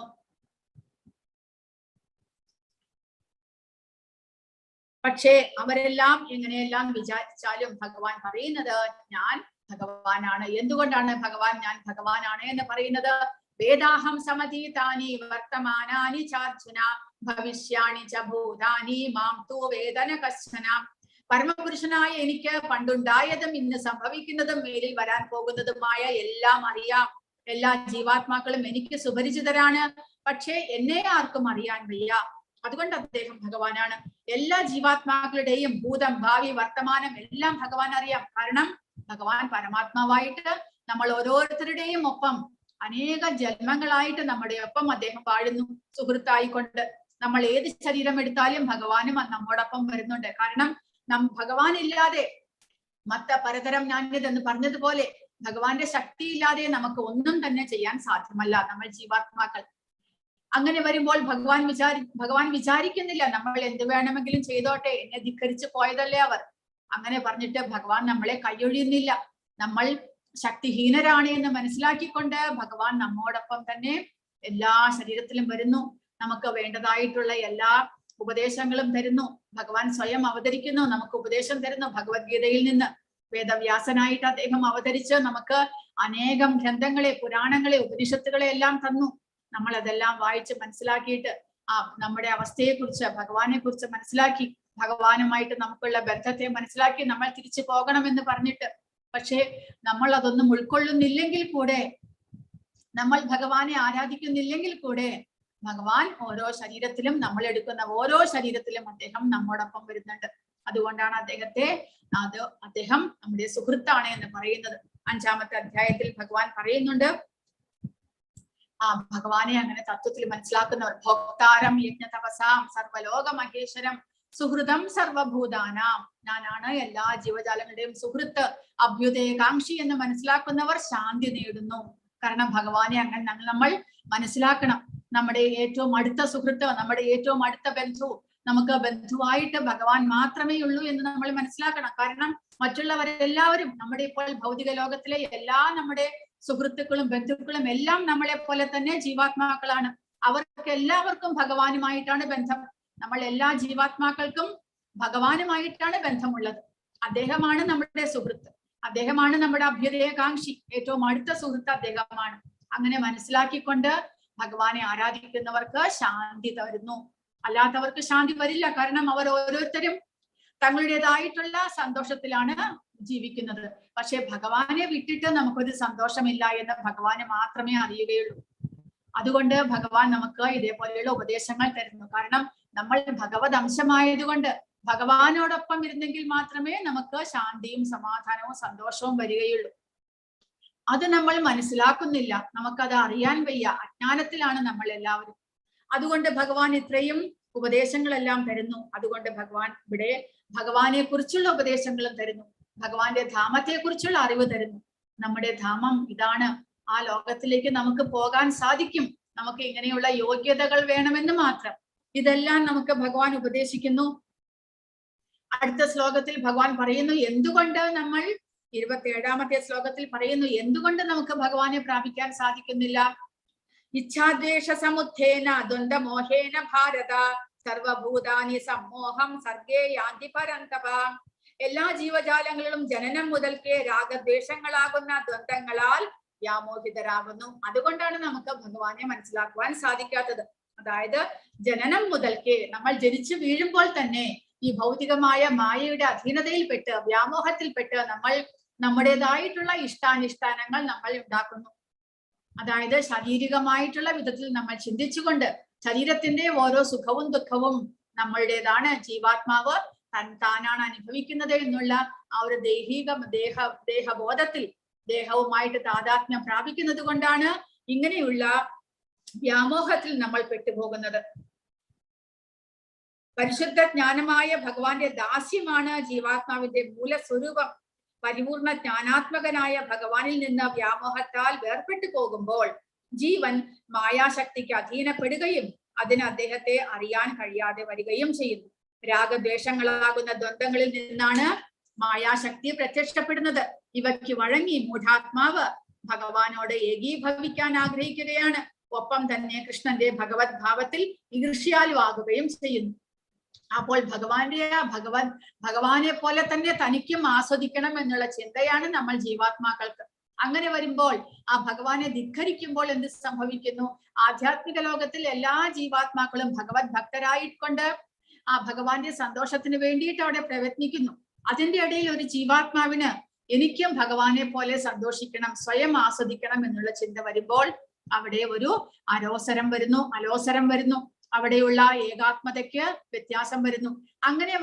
അങ്ങനെ ചിന്തിക്കുന്ന ജീവാത്മാക്കൾക്ക് പ്രത്യേകമായിട്ട് ഒരു ദിക്കിലേക്ക് സ്വയം ആസ്വദിക്കാൻ വേണ്ടിയിട്ട്, സ്വയം ആനന്ദം അനുഭവിക്കാനായുള്ള ഒരു ലോകം ഭഗവാൻ ഇവിടെ സൃഷ്ടിച്ചു തരുന്നു. ഈ ഭൗതിക പ്രപഞ്ചം ഇവിടേക്ക് വന്നാൽ നമ്മൾ സ്വയം നമ്മുടെ ഇന്ദ്രിയ പൂരണത്തിന് വേണ്ടിയിട്ട് നമ്മൾ പ്രയത്നിക്കുകയാണ്. പക്ഷെ നമ്മൾ മനസ്സിലാക്കുന്നില്ല ഭഗവാനെ വിട്ടിട്ട് നമുക്ക് ഒരിക്കലും സന്തോഷിക്കാനോ സമാധാനത്തോടു കൂടി ഇരിക്കുവാനോ സാധ്യമല്ല എന്ന്. കാരണം നമ്മൾ ഭഗവാന്റെ അംശമായതുകൊണ്ട് നമ്മൾ ഈ ഭൗതിക പ്രകൃതിയുടെ ആരുമല്ല. ഭൗതിക പ്രകൃതിയുമായിട്ട് നമുക്ക് ഒരു ബന്ധവുമില്ല. നമുക്കുള്ള ബന്ധം ഭഗവാനുമായിട്ടാണ്. അപ്പോൾ എങ്ങനെ നമുക്ക് ഭഗവാനുമായിട്ട് ബന്ധപ്പെടാൻ സാധിക്കും? ഈ രാഗദ്വേഷങ്ങളെ എങ്ങനെ കളയുവാൻ സാധിക്കും? യേശാം ദ്വന്ദ്ഗതം പാപം ജനാനാം പുണ്യകർമ്മണാം തേ ദ്വന്ദ്മോഹ നിർമുക്ത ഭജന്തേ മാം ദൃഢവ്രതാഃ.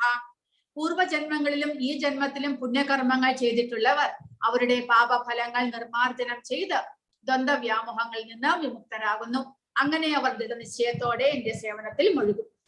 അപ്പോൾ നമ്മൾ പുണ്യകർമ്മങ്ങൾ ചെയ്തിട്ടുണ്ടെങ്കിൽ അതനുസരിച്ച് നമുക്ക് ഇതേപോലെ ഭഗവാനെ കുറിച്ച് കേൾക്കുവാനും സത്സംഗത്തിലിരുന്ന് ഭഗവാനെ കുറിച്ച് മനസ്സിലാക്കുവാനും അങ്ങനെ ഭഗവാന്റെ സേവനങ്ങൾ ചെയ്ത് നമുക്ക് പരിശുദ്ധരാകുവാനും സാധിക്കുന്നു. അതുവഴി നമുക്ക് ഭഗവാന്റെ സേവനത്തിലൂടെ ദൃഢനിശ്ചയത്തോടു കൂടി നമ്മുടെ പാപകർമ്മങ്ങളെ എല്ലാം ഇല്ലാതാക്കിക്കൊണ്ട് ഭഗവാനെ സേവിക്കുവാനായിട്ട് നമുക്ക് സാധിക്കുന്നു. ജരാമരണമോക്ഷായ മാമാശ്രിത്യ തന്തിയേ തേ ബ്രഹ്മ തദ്വിദുഃ കൃഷ്ണം അധ്യാത്മം കർമ്മ ചാഖിലം. വാർദ്ധക്യത്തിൽ നിന്നും മൃത്യുവിൽ നിന്നും മോചനം നേടാൻ പ്രയത്നിക്കുന്ന ബുദ്ധിമാന്മാർ ഭക്തിഭരിതമായ സേവനത്താൽ എന്നെ ആശ്രയിക്കുന്നു. ആധ്യാത്മിക പ്രവർത്തനങ്ങളെ പറ്റി പൂർണ്ണജ്ഞാനമുള്ള അവർ വാസ്തവത്തിൽ ബ്രഹ്മം തന്നെ. ഇനിയൊരു കൂട്ടർ ഭഗവാനെ ആശ്രയിക്കുന്ന ഇനിയൊരു കൂട്ടരാണ് ഈ ജരാമരണ ജന്മമൃത്യു ജരാവ്യാധിയിൽ നിന്ന് മോചനം വേണം, എനിക്ക് ഈ ഭൗതികതയിൽ നിന്നുള്ള മോചനം വേണമെന്ന് ആഗ്രഹിച്ചുകൊണ്ട് ഭഗവാനെ ആരാധിക്കുന്നവർ. അവർക്കും ഭഗവാനെ കുറിച്ചുള്ള പൂർണ്ണ ജ്ഞാനമുള്ളത് കൊണ്ട് അവർ ആധ്യാത്മിക ജ്ഞാനത്തിലേക്ക് ഉയരുന്നു. സാധിഭൂതാദി ദൈവം മാം സാധിയജ്ഞം ചയേ വിദുഃ പ്രയാണകാലേപി ച മാം തേ വിദുർയുക്ത ചേതസഃ.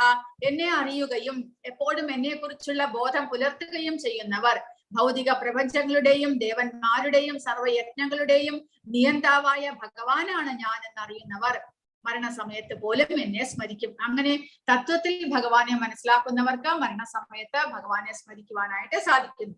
എല്ലാ ജീവജാലങ്ങളുടെയും ഉറവിടം, ആധാരം, നിയന്താവ് എല്ലാം ഭഗവാനാണ്. ദേവന്മാരുടെയും ഋഷിമാരുടെയും ഭൗതിക പ്രപഞ്ചത്തിന്റെയും എല്ലാത്തിന്റെയും നിയന്താവ് ഭഗവാനാണ് എന്ന് മനസ്സിലാക്കുന്നവർക്ക് ഭഗവാനെ നമ്മൾ നിരന്തരം ധ്യാനിച്ചുകൊണ്ട് ആരാധിച്ചുകൊണ്ടിരിക്കുമ്പോൾ മരണസമയത്തും ഭഗവാനെ ഓർക്കുവാനായിട്ട് നമുക്ക് സാധിക്കുന്നു. അതിന് പരിശീലനം ആവശ്യമാണ്. അടുത്ത അധ്യായത്തിൽ ഭഗവാൻ പറയുന്നുണ്ട് എങ്ങനെ മരണസമയത്ത് നമുക്ക് ഭഗവാനെ ഓർക്കുവാൻ സാധിക്കുന്നു. പരിശീലനം. നമുക്ക് ഒരു കുട്ടി പരീക്ഷ എഴുതുമ്പോൾ അവസാന കൊല്ലപരീക്ഷയുടെ അന്ന് പോയി പഠിച്ചു കഴിഞ്ഞാൽ എന്തെങ്കിലും ഓർമ്മ വരുമോ? അതുപോലെ തന്നെ നമുക്ക് മരണസമയത്ത് ഭഗവാനെ ഓർക്കണമെന്നുണ്ടെങ്കിൽ നമ്മൾ നിരന്തരം ഭഗവാനെ സ്മരിച്ചുകൊണ്ട് അതിൽ പരിശീലനം ചെയ്യണം. അല്ലെങ്കിലോ ഭഗവാൻ അടുത്ത അധ്യായത്തിൽ പറയുന്നുണ്ട് നമ്മൾ നമ്മുടെ ബുദ്ധിയും മനസ്സും എന്തിൽ കേന്ദ്രീകരിച്ചു കൊണ്ടിരുന്നുവോ ആ ഓർമ്മയായിരിക്കും നമുക്ക് മരണസമയത്തും വരിക. അതിൽ കാര്യമില്ല. ഭഗവാന്റെ പരമപദം പോകണമെന്നുണ്ടെങ്കിൽ മരണസമയത്ത് നമ്മുടെ നാവിൽ ഭഗവാന്റെ നാമവും നമ്മുടെ മനസ്സിൽ ഭഗവാന്റെ ആ ഒരു രൂപവും നമ്മുടെ സ്മരണയിൽ ഭഗവാന്റെ സ്മരണയും എല്ലാം ഉണ്ടാകണം. അതെങ്ങനെ സാധിക്കുമെന്ന് അടുത്ത അധ്യായത്തിൽ ഭഗവാൻ പറയും. കൃഷ്ണാവബോധത്തോടെ പ്രവർത്തിക്കുന്നവർ ഭഗവാനെ കുറിച്ചുള്ള ജ്ഞാനത്തിന്റെ മാർഗത്തിൽ നിന്ന് ഒരിക്കലും വ്യതിചലിക്കുകയില്ല.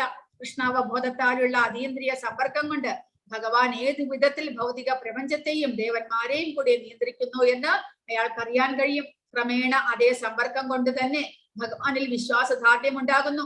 അങ്ങനെയുള്ള കൃഷ്ണാവബോധവാനായ ഒരാൾക്ക് മരണസമയത്ത് കൃഷ്ണനെ വിസ്മരിക്കാൻ കഴിയുകയില്ല. അതുകൊണ്ട് അയാൾ സ്വാഭാവികമായി ഭഗവത്ധാമമായ ഗോലോക വൃന്ദാവനത്തിലേക്ക് എത്തിച്ചേരുന്നു.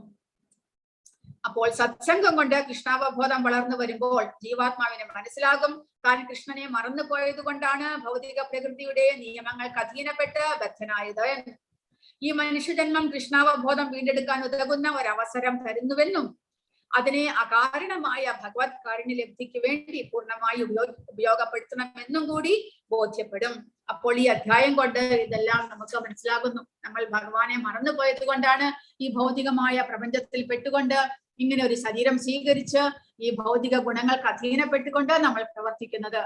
ആ ഭഗവാനെ കുറിച്ചുള്ള ഓർമ്മ നമ്മിൽ വളർത്തിയെടുക്കണം. ആ അജ്ഞാനത്താൽ നമ്മൾ മറന്നുപോയ ഭഗവാനെ കുറിച്ചുള്ള ഓർമ്മ ജ്ഞാനത്താൽ നമ്മൾ വീണ്ടെടുക്കണം. അങ്ങനെ ജീവാത്മാവിന് തന്റെ സ്വരൂപത്തെ തിരിച്ചു കിട്ടണം. അതിനു വേണ്ടിയിട്ടുള്ള പ്രവർത്തനങ്ങളാണ് ഈ കൃഷ്ണാവബോധത്താലുള്ള പ്രവർത്തനങ്ങൾ.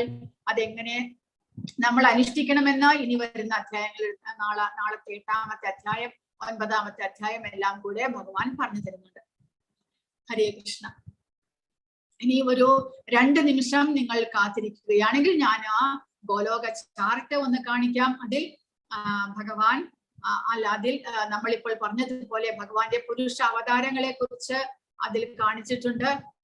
മഹാവിഷ്ണുവിന്റെ ശരീരത്തിൽ നിന്ന് എങ്ങനെ അനേകം ബ്രഹ്മാണ്ടങ്ങൾ പുറത്തേക്ക് വരുന്നു. ആ ബ്രഹ്മാണ്ടങ്ങളിലൂടെ ആ ഓരോ ബ്രഹ്മാണ്ടത്തിലും എങ്ങനെ ഗർഭോദകശായി അതിൽ പ്രവേശിക്കുന്നു. ആ ഗർഭോദകശായി പ്രവേശിച്ചിട്ട് പത്മനാഭനായിട്ട് അതിൽ എങ്ങനെ വാഴുന്നു. അപ്പോൾ ഇവിടെ കാണാം, ഇതാണ് നമ്മുടെ ഈ നീല കളറിലുള്ളതാണ് നമ്മുടെ ഭൗതിക പ്രപഞ്ചം. ആ ഭൗതിക പ്രപഞ്ചത്തിൽ കാരണസാഗരം എന്നൊരു സാഗരണമുണ്ട്. ആ സാഗരത്തിലാണ് ഇതാണ് കാരണോദകശായി വിഷ്ണു.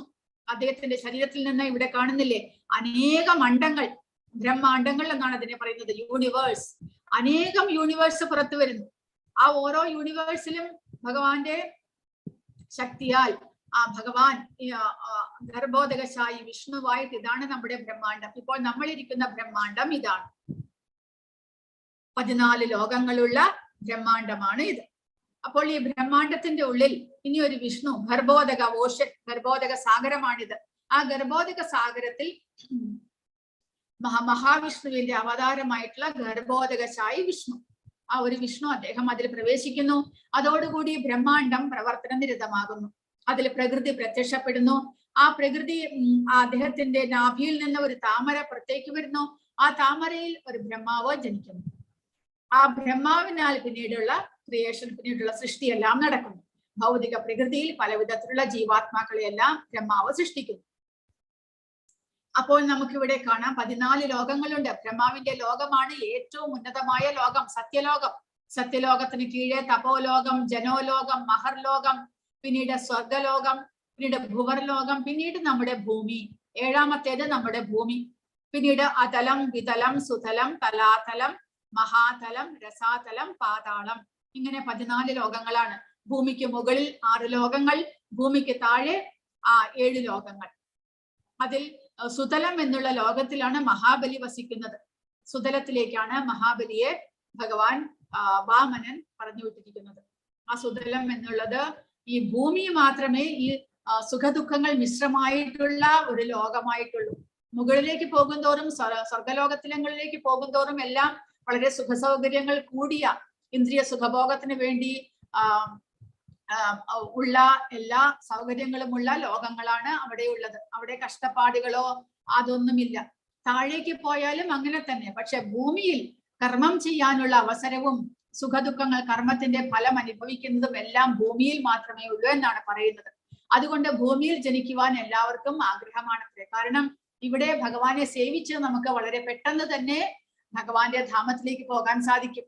പക്ഷെ സ്വർഗലോകങ്ങൾ എന്താന്ന് വെച്ചാൽ അവിടെ എപ്പോഴും സുഖ സൗകര്യങ്ങൾ മാത്രം അനുഭവിച്ചാൽ മതി എന്ന് വരുമ്പോൾ നമ്മൾ ഭഗവാനെ മറക്കാനുള്ള ചാൻസ് ഉണ്ട്. പക്ഷെ ഭൂമിയിൽ അങ്ങനെയല്ല, സുഖവും ദുഃഖവും മിശ്രമായതുകൊണ്ട് നമുക്ക് ഭഗവാനെ ആരാധിക്കാനുള്ള സൗകര്യം കൂടുതലാണ്. അങ്ങനെയുള്ള ഇവിടെ ബ്രഹ്മാവ്, പിന്നീട് ഗർഭോദകശായി വിഷ്ണു, അദ്ദേഹത്തിന്റെ കൂടാതെ ഇവിടെ കാണുന്നതാണ് ക്ഷീരോദകശായി വിഷ്ണു. പരമാത്മാവായിട്ട് അദ്ദേഹമാണ് നമ്മുടെ ശരീരത്തിലെല്ലാം കുടികൊള്ളുന്നത്. ക്ഷീരോദകശായി വിഷ്ണുവും ഈ ഭൗതിക പ്രപഞ്ചത്തിൽ തന്നെ ഒരു ക്ഷീരസാഗരമുണ്ട്, അതിലാണ് അദ്ദേഹം വാഴുന്നത്. അപ്പോൾ സൃഷ്ടി സ്ഥിതി സംഹാരം നടത്തുവാനുള്ള സ്ഥിതി, ഭൗതിക പ്രപഞ്ചത്തിന്റെ രക്ഷണം നടത്തുന്ന ആ ക്ഷീരോദകശായി വിഷ്ണു, അദ്ദേഹത്തെ ഇവിടെ കാണുവാൻ സാധിക്കും. അങ്ങനെ ഇത് ഈ ഭൗതിക പ്രപഞ്ചം, ഓരോ ഭൗതിക പ്രപഞ്ചത്തിന്റെയും കൺട്രോളർ ആരാണ്? ഇവിടെ ശംഭു ശിവനും പിന്നീട് മായ പാർവതി ദേവിയും. ഇവര് രണ്ടുപേരുമാണ് ഇവിടെ ദേവീധാമം, മഹേഷധാമം, 2 ധാമത്തെ കാണിച്ചിരിക്കുന്നു. ഈ ഒരു 2 പേരുമാണ് ഈ ഭൗതിക പ്രപഞ്ചത്തിനെ രക്ഷണം ചെയ്യുന്നത്, കൺട്രോളർ. ഇതിന് മുപരിയാണ് ഇവിടെ കാണുന്നതാണ്, ഈ ഭൗതിക പ്രപഞ്ചത്തിന് മുപരി മേലിലാണ് ആധ്യാത്മിക ലോകങ്ങൾ ഇവിടെ ആരംഭിക്കുന്നു. ഇവിടെ ബ്രഹ്മജ്യോതി ഭഗവാന്റെ ശരീരത്തിന്റെ തേജസ്സാണ്. പിന്നീട് കാണുന്ന എല്ലാ ആധ്യാത്മിക ലോകത്തിലും സൂര്യന്റെയോ ചന്ദ്രന്റെയോ പ്രകാശമില്ല എന്ന് നമ്മൾക്കറിയാം. അടുത്ത അധ്യായത്തിൽ ഭഗവാൻ പറയുന്നുണ്ട് അവിടെ സൂര്യനും ചന്ദ്രനും ആവശ്യമില്ല. പിന്നെയോ ഭഗവാന്റെ തന്നെ ശരീരത്തിന്റെ തേജസ് അത്രമാത്രം പ്രകാശമാനമാണ് അവിടെ. ഓരോ വൈകുണ്ഠ ലോകങ്ങളും സ്വയം പ്രകാശമാനമാണ്. അതുകൂടാതെ ഭഗവാന്റെ ശരീരത്തിന്റെ തേജസ്സും ഉണ്ട് അവിടെ. അതിനെയാണ് ബ്രഹ്മജ്യോതി. അപ്പോൾ ഈ ഭൗതിക പ്രപഞ്ചത്തെ മറികടന്ന് ആധ്യാത്മിക ലോകത്തിലേക്ക് കടന്നു കഴിഞ്ഞാൽ പിന്നീട് ആധ്യാത്മികതയെ, അതിനെയാണ് ബ്രഹ്മജ്യോതി എന്ന് പറയുന്നത്. ഇവിടെ ആ ബ്രഹ്മജ്യോതിയിലാണ് അനേകം വൈകുണ്ഠ ലോകങ്ങൾ. ഇവിടെ കാണാം ഭഗവാൻ വിഷ്ണുവിന്റെ ഓരോ നാമത്തിനും ഓരോ ലോകമുണ്ട്. ആ ലോകത്തിലെല്ലാം പേരുള്ള ഓരോ വിഷ്ണുവുണ്ട്. അനേകം വൈകുണ്ഠധാമങ്ങൾ ഇവിടെ കാണാൻ സാധിക്കും. അവിടെ വൈകുണ്ഠധാമത്തിൽ അനേകം നാമങ്ങളുള്ള ലക്ഷ്മി ദേവിയും ഇങ്ങനെ പോലെ തന്നെ പലവിധ നാമത്തിൽ ലക്ഷ്മി ദേവിയെയും അവിടെ കാണുവാൻ സാധിക്കും. അതിനും മേലെയാണ് അയോധ്യ, ശ്രീരാമചന്ദ്രന്റെ ധാമം. അപ്പോൾ ഇതെല്ലാം നമ്മുടെ ഇവിടെ ഓരോ അവതാരകാലത്തും സ്വയം ആധ്യാത്മിക ലോകം ഇവിടേക്ക് വരികയുണ്ടായി. ശ്രീരാമചന്ദ്രന്റെ കാലത്ത് അയോധ്യാപുരി ആധ്യാത്മിക ലോകം തന്നെയാണ്. അവിടെയുമുണ്ട് ആധ്യാത്മിക ലോകത്തിൽ നിന്ന് ആ അയോധ്യാപുരി ഇവിടേക്ക് വന്നതാണ് സാക്ഷാത് ആധ്യാത്മിക ഭഗവാനോടൊപ്പം. അയോധ്യാപുരി വൈകുണ്ഠ ലോകത്തേക്കാൾ മേലെയാണ്. അതിനു മേലെയാണ് ദ്വാരകാധാമം. അതിനു മേലെയാണ് ജഗന്നാഥധാമം, ജഗന്നാഥപുരി. അതിനു മേലെയാണ് മധുര എന്നുള്ള ഉത്തർപ്രദേശിലെ മധുര. എവിടെയാണോ കംസന്റെ ജയിലിൽ വെച്ച് ഭഗവാൻ കൃഷ്ണൻ ജനിച്ചത്, ആ മധുരാപുരിയുമുണ്ട് ആധ്യാത്മിക ലോകത്തിൽ. പിന്നെ ഏറ്റവും ഉയർന്നതാണ് വൃന്ദാവന ധാമം, ഗോലോക വൃന്ദാവനം. അപ്പോൾ ഈ ധാമങ്ങളെല്ലാം ആധ്യാത്മിക ലോകങ്ങളാണ്, ആധ്യാത്മിക ധാമങ്ങളാണ്. അപ്പോൾ ഭഗവാൻ ഇവിടെ അവതരിക്കുമ്പോൾ ഈ ധാമവും ഒരുമിച്ച് വരുന്നു. അതാണ് ഭഗവാന്റെ നാമം, രൂപം, ഗുണം, ധാമം ഒന്നും തന്നെ വ്യത്യാസമില്ല എന്ന് പറയുന്നത്. ഭഗവാൻ ഇവിടെ അവതരിക്കുമ്പോൾ ആ ആധ്യാത്മിക ധാമവും ഇവിടേക്ക് വരുന്നു. അതുകൊണ്ടാണ് ഭഗവാൻ തിരിച്ചു പോകുമ്പോൾ ആ ധാമവും ആ ധാമത്തിലെ ജനങ്ങളെയും എല്ലാം ഭഗവാൻ ഒരുമിച്ച് കൊണ്ടുപോകുന്നത്. ശ്രീരാമചന്ദ്രൻ സരയൂ നദിയിൽ എന്നോടൊപ്പം വരാൻ ആഗ്രഹിക്കുന്നവരെല്ലാവരും സരയൂ നദിയിൽ മുങ്ങുവാൻ പറയുന്നു. ആ ഭഗവാൻ മുങ്ങുന്നതോടൊപ്പം ആ ഭഗവാനോടൊപ്പം മുങ്ങിയ എല്ലാവരും ഭഗവാന്റെ ധാമത്തിലേക്ക്, തിരിച്ച് അയോധ്യാപുരിയിലേക്ക്, ആധ്യാത്മിക ധാമത്തിലേക്ക് പോയി. അപ്പോൾ എല്ലാ ധാമത്തിലും വെച്ച് ശ്രേഷ്ഠം ആധ്യാത്മിക ധാമം ഗോലോക വൃന്ദാവനം എന്നുള്ള ഈ ധാമമാണ്. ഈ ധാമം ഒരു ലക്ഷക്കണക്കിന് പെറ്റൽസ് ഉള്ള ഇതളുകളുള്ള ഒരു താമര പോലെയാണ്. അതിന്റെ അതിന്റെ നടുവിലത്തെ സെൻട്രലിലാണ് ശ്രീകൃഷ്ണനും രാധാറാണിയും ഇരിക്കുന്നത് എന്ന് പറയുന്നു. ആ ഓരോ ഇതളുകളിലും ഭഗവാൻ പല വിധത്തിലുള്ള തന്റെ ഭക്തന്മാർക്ക് തന്റെ ഏത് രൂപമാണോ ഇഷ്ടം ആ രൂപത്തിൽ ഭഗവാൻ അവിടെ ഭക്തന്മാരുമായിട്ട് ലീലകൾ ആടുന്നു എന്നാണ് പറയുന്നത്. പ്രധാനമായിട്ട് 5 രൂപത്തിൽ ഭഗവാൻ നമുക്ക് നമ്മുടെ സേവയിൽ സന്തോഷിച്ച് നമുക്ക് സേവ ചെയ്യാനായിട്ട് അവസരം തരുന്നു. ശാന്തം, ദാസ്യം, സഖ്യം, വാത്സല്യം, മാധുര്യം. ശാന്തരസത്തിലാണ് നമ്മൾ വിഷ്ണുമൂർത്തികളെ സേവിക്കുന്നത്, ന്യൂട്രൽ ആയിട്ട്. ദാസ്യം, ഹനുമാനും ശ്രീരാമചന്ദ്രനെ സേവിച്ചതുപോലെ ദാസ്യമായിട്ട്, ദാസനായിട്ട് ഭഗവാനെ സേവിക്കാം നമുക്ക്. പിന്നീട് സഖ്യം, അർജുനൻ എങ്ങനെയാണ് ഭഗവാന്റെ സുഹൃത്തായിട്ട്, ഗോപാലന്മാർ എങ്ങനെയാണ് ഭഗവാന്റെ സുഹൃത്തായിട്ട് ഭഗവാനെ സേവിച്ചത്, അതുപോലെ സുഹൃത്തായിട്ട് ഭഗവാനെ നമുക്ക് സേവിക്കാം. പിന്നെ വാത്സല്യം, നമ്മുടെ മകനായിട്ട് ഭഗവാൻ വരും, നമ്മുടെ ആഗ്രഹത്തിനനുസരിച്ച് നമുക്ക് അച്ഛനമ്മമാരായിട്ട് ഭഗവാനെ സേവിക്കാം വാത്സല്യത്തോടു കൂടി. പിന്നീട് മാധുര്യ രസം, ഭഗവാനെ നമുക്ക് നമ്മുടെ ഭർത്താവായിട്ട്, നമ്മുടെ കാമുകനായിട്ട്, നമ്മുടെ ഇഷ്ടമനുസരിച്ച് ഭഗവാനെ സേവിക്കാം. ആ രസങ്ങളെല്ലാം നമുക്ക് ഈ വൃന്ദാവനത്തിൽ, ഗോലോക വൃന്ദാവനത്തിൽ ഭഗവാന്റെ ഭക്തന്മാരായി കഴിഞ്ഞാൽ നമുക്ക് നമ്മുടെ രസത്തിനനുസരിച്ച് ഭഗവാനുമായിട്ട് അവിടെ ഭഗവാനത്ത് വാഴാൻ സാധിക്കുന്നു എന്ന് പറയുന്നതാണ്. ഈ ഗോലോക വൃന്ദാവനമാണ് ഏറ്റവും ഉന്നതമായ ആധ്യാത്മികമായിട്ടുള്ള ധാമം എന്ന് പറയുന്നു. അപ്പോൾ ഇതാണ് ഗോലോക ചാർട്ടിന്റെ ഒരു സ്ഥിതി. ഇത് ഞാൻ ഗ്രൂപ്പിലിടാം. ഇവിടെ ഒരുപാട് അതിന്റെ ലേഖനങ്ങൾ കൊടുത്തിട്ടുണ്ട്, അതെല്ലാം വായിച്ച് നിങ്ങൾ മനസ്സിലാക്കണം. ഹരേ കൃഷ്ണ. ഇത്രയുമാണ് ഇന്നത്തെ അധ്യായത്തിൽ പറഞ്ഞിട്ടുള്ളത്. ആർക്കെങ്കിലും എന്തെങ്കിലും സംശയങ്ങളോ ചോദ്യങ്ങളോ ഉണ്ടെങ്കിൽ രണ്ടാമത്തെ ശ്ലോകം showing screen instead of 23 and 24. അതെന്താണെന്ന് വെച്ചാല് ചില ശ്ലോകങ്ങൾ, എല്ലാ ശ്ലോകത്തിന്റെയും ഇവിടെ വ്യാഖ്യാനം കൊടുത്തിട്ടില്ല. ബാക്കിയുള്ളത് ഞാൻ സ്വയം വായിക്കുകയായിരുന്നു. ഹരേ കൃഷ്ണ. ആർക്കെങ്കിലും എന്തെങ്കിലും സംശയങ്ങളോ ചോദ്യങ്ങളോ? അപ്പോൾ ഇന്നലെ വിദ്യാമാതാജി പറഞ്ഞു ഹരേ കൃഷ്ണ മഹാമന്ത്രം എങ്ങനെ മാലയിൽ ജപിക്കണമെന്ന് പറഞ്ഞു കൊടുക്കണമെന്ന്. അപ്പോൾ ഇതാണ് മാല. ഇതാണ് നിങ്ങൾക്കും എല്ലാവർക്കും ലഭിച്ചു കാണും മാല. അപ്പോൾ ഈ മാലയുടെ ഏറ്റവും സെൻട്രൽ ഒരു പ്രത്യേക മുത്തുണ്ട്. ആ മുത്തിനെ നമ്മൾ കൃഷ്ണ ബീഡ് എന്ന് പറയുന്നു. അപ്പോൾ ഈ കൃഷ്ണ ബീഡിനെ നമ്മൾ എണ്ണാൻ പാടില്ല. ഭഗവാൻ കൃഷ്ണനും അദ്ദേഹത്തിന്റെ 108 പ്രധാനപ്പെട്ട സഖിമാരുമാണ് ഈ മാല എന്നാണ് നമ്മൾ സങ്കല്പിക്കുന്നത്. അങ്ങനെയാണ് നമ്മൾ ജപിക്കുന്നത്. ഭഗവാനോട് അപേക്ഷിക്കുകയാണ്. ഹരേ കൃഷ്ണ മഹാമന്ത്രത്തിന്റെ അർത്ഥം ഹരേ എന്ന് പറഞ്ഞാൽ ഭഗവാന്റെ ശക്തി, ആഹ്ലാദിനി ശക്തി. കൃഷ്ണ എന്ന് പറഞ്ഞാൽ സ്വയം ഭഗവാന്റെ നാമം. അപ്പോൾ ആഹ്ലാദിന്റെ ശക്തിയോട്, ഭഗവാന്റെ ശക്തിയോട് നമ്മൾ പ്രാർത്ഥിക്കുകയാണ് ചെയ്യുന്നത്. ഭഗവാനിൽ നമുക്ക് ഭക്തി ഉണ്ടാക്കുവാനും ഭഗവാന്റെ സേവനത്തിലേക്ക് നമ്മളെ ഏർപ്പാടാക്കുവാനും നമ്മളെ ഏർപ്പെടുത്തുവാനും അതിനുവേണ്ടി നമ്മൾ, അതുകൊണ്ടാണ് ശ്രദ്ധാഭക്തിയോടുകൂടി നമ്മൾ ഭഗവാന്റെ നാമം ഉച്ചരിക്കണം എന്ന് പറയുന്നു. അപ്പോൾ ഈ പ്രധാനപ്പെട്ട വീട് നമ്മൾ എണ്ണാൻ എടുക്കാൻ പാടില്ല. അതിനടുത്ത വീട് നമ്മൾ ഈ വിരൽ, ഇത് ചൂണ്ടുവിരലാണ് എന്ന് പറയുന്നു. അതുകൊണ്ട് ഈ ചൂണ്ടുവിരൽ നമ്മൾ തൊടാതെ ഈ മധ്യവിരലും തള്ളവിരലും മാത്രം ഉപയോഗിച്ചിട്ട് ഈ മുത്ത് പിടിക്കണം. അപ്പോൾ ബാഗ് ഉള്ളവർക്ക് ഈ ചൂണ്ടുവിരൽ ബാഗിന്റെ ആ ഒരു ഓട്ടയിലൂടെ, ദ്വാരത്തിലൂടെ നമുക്ക് പുറത്തേക്ക് ഇടാം.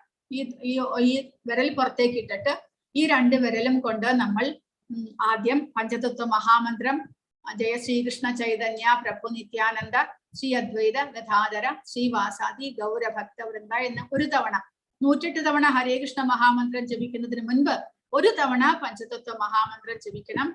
പിന്നീട് ആ പഞ്ചതത്വ അവരോട് നമ്മൾ ഭഗവാന്റെ നാമത്തെ ശ്രദ്ധാഭക്തിയോടുകൂടി ഭജിക്കുവാനായിട്ട് അവരോട് അതിനുവേണ്ടി നമ്മൾ അനുഗ്രഹിക്കണമെന്ന് അപേക്ഷിക്കുകയാണ്.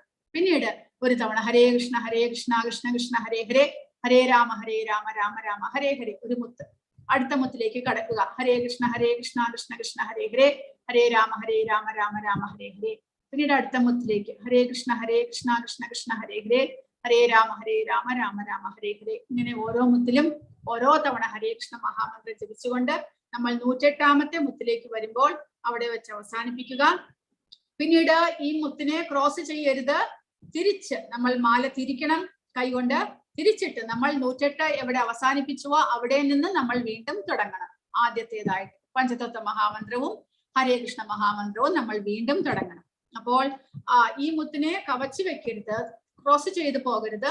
തിരിച്ച് മാല തിരിച്ചിട്ട് നമ്മൾ അവസാനത്തേതിൽ നിന്ന് ആദ്യമായിട്ട് രണ്ടാമത് തുടങ്ങും. ഇങ്ങനെയാണ് ഹരേ കൃഷ്ണ മഹാമന്ത്രം ജപിക്കേണ്ടത്. ഹരേ കൃഷ്ണ. ഇനി ആർക്കെങ്കിലും എന്തെങ്കിലും സംശയങ്ങളോ ചോദ്യങ്ങളോ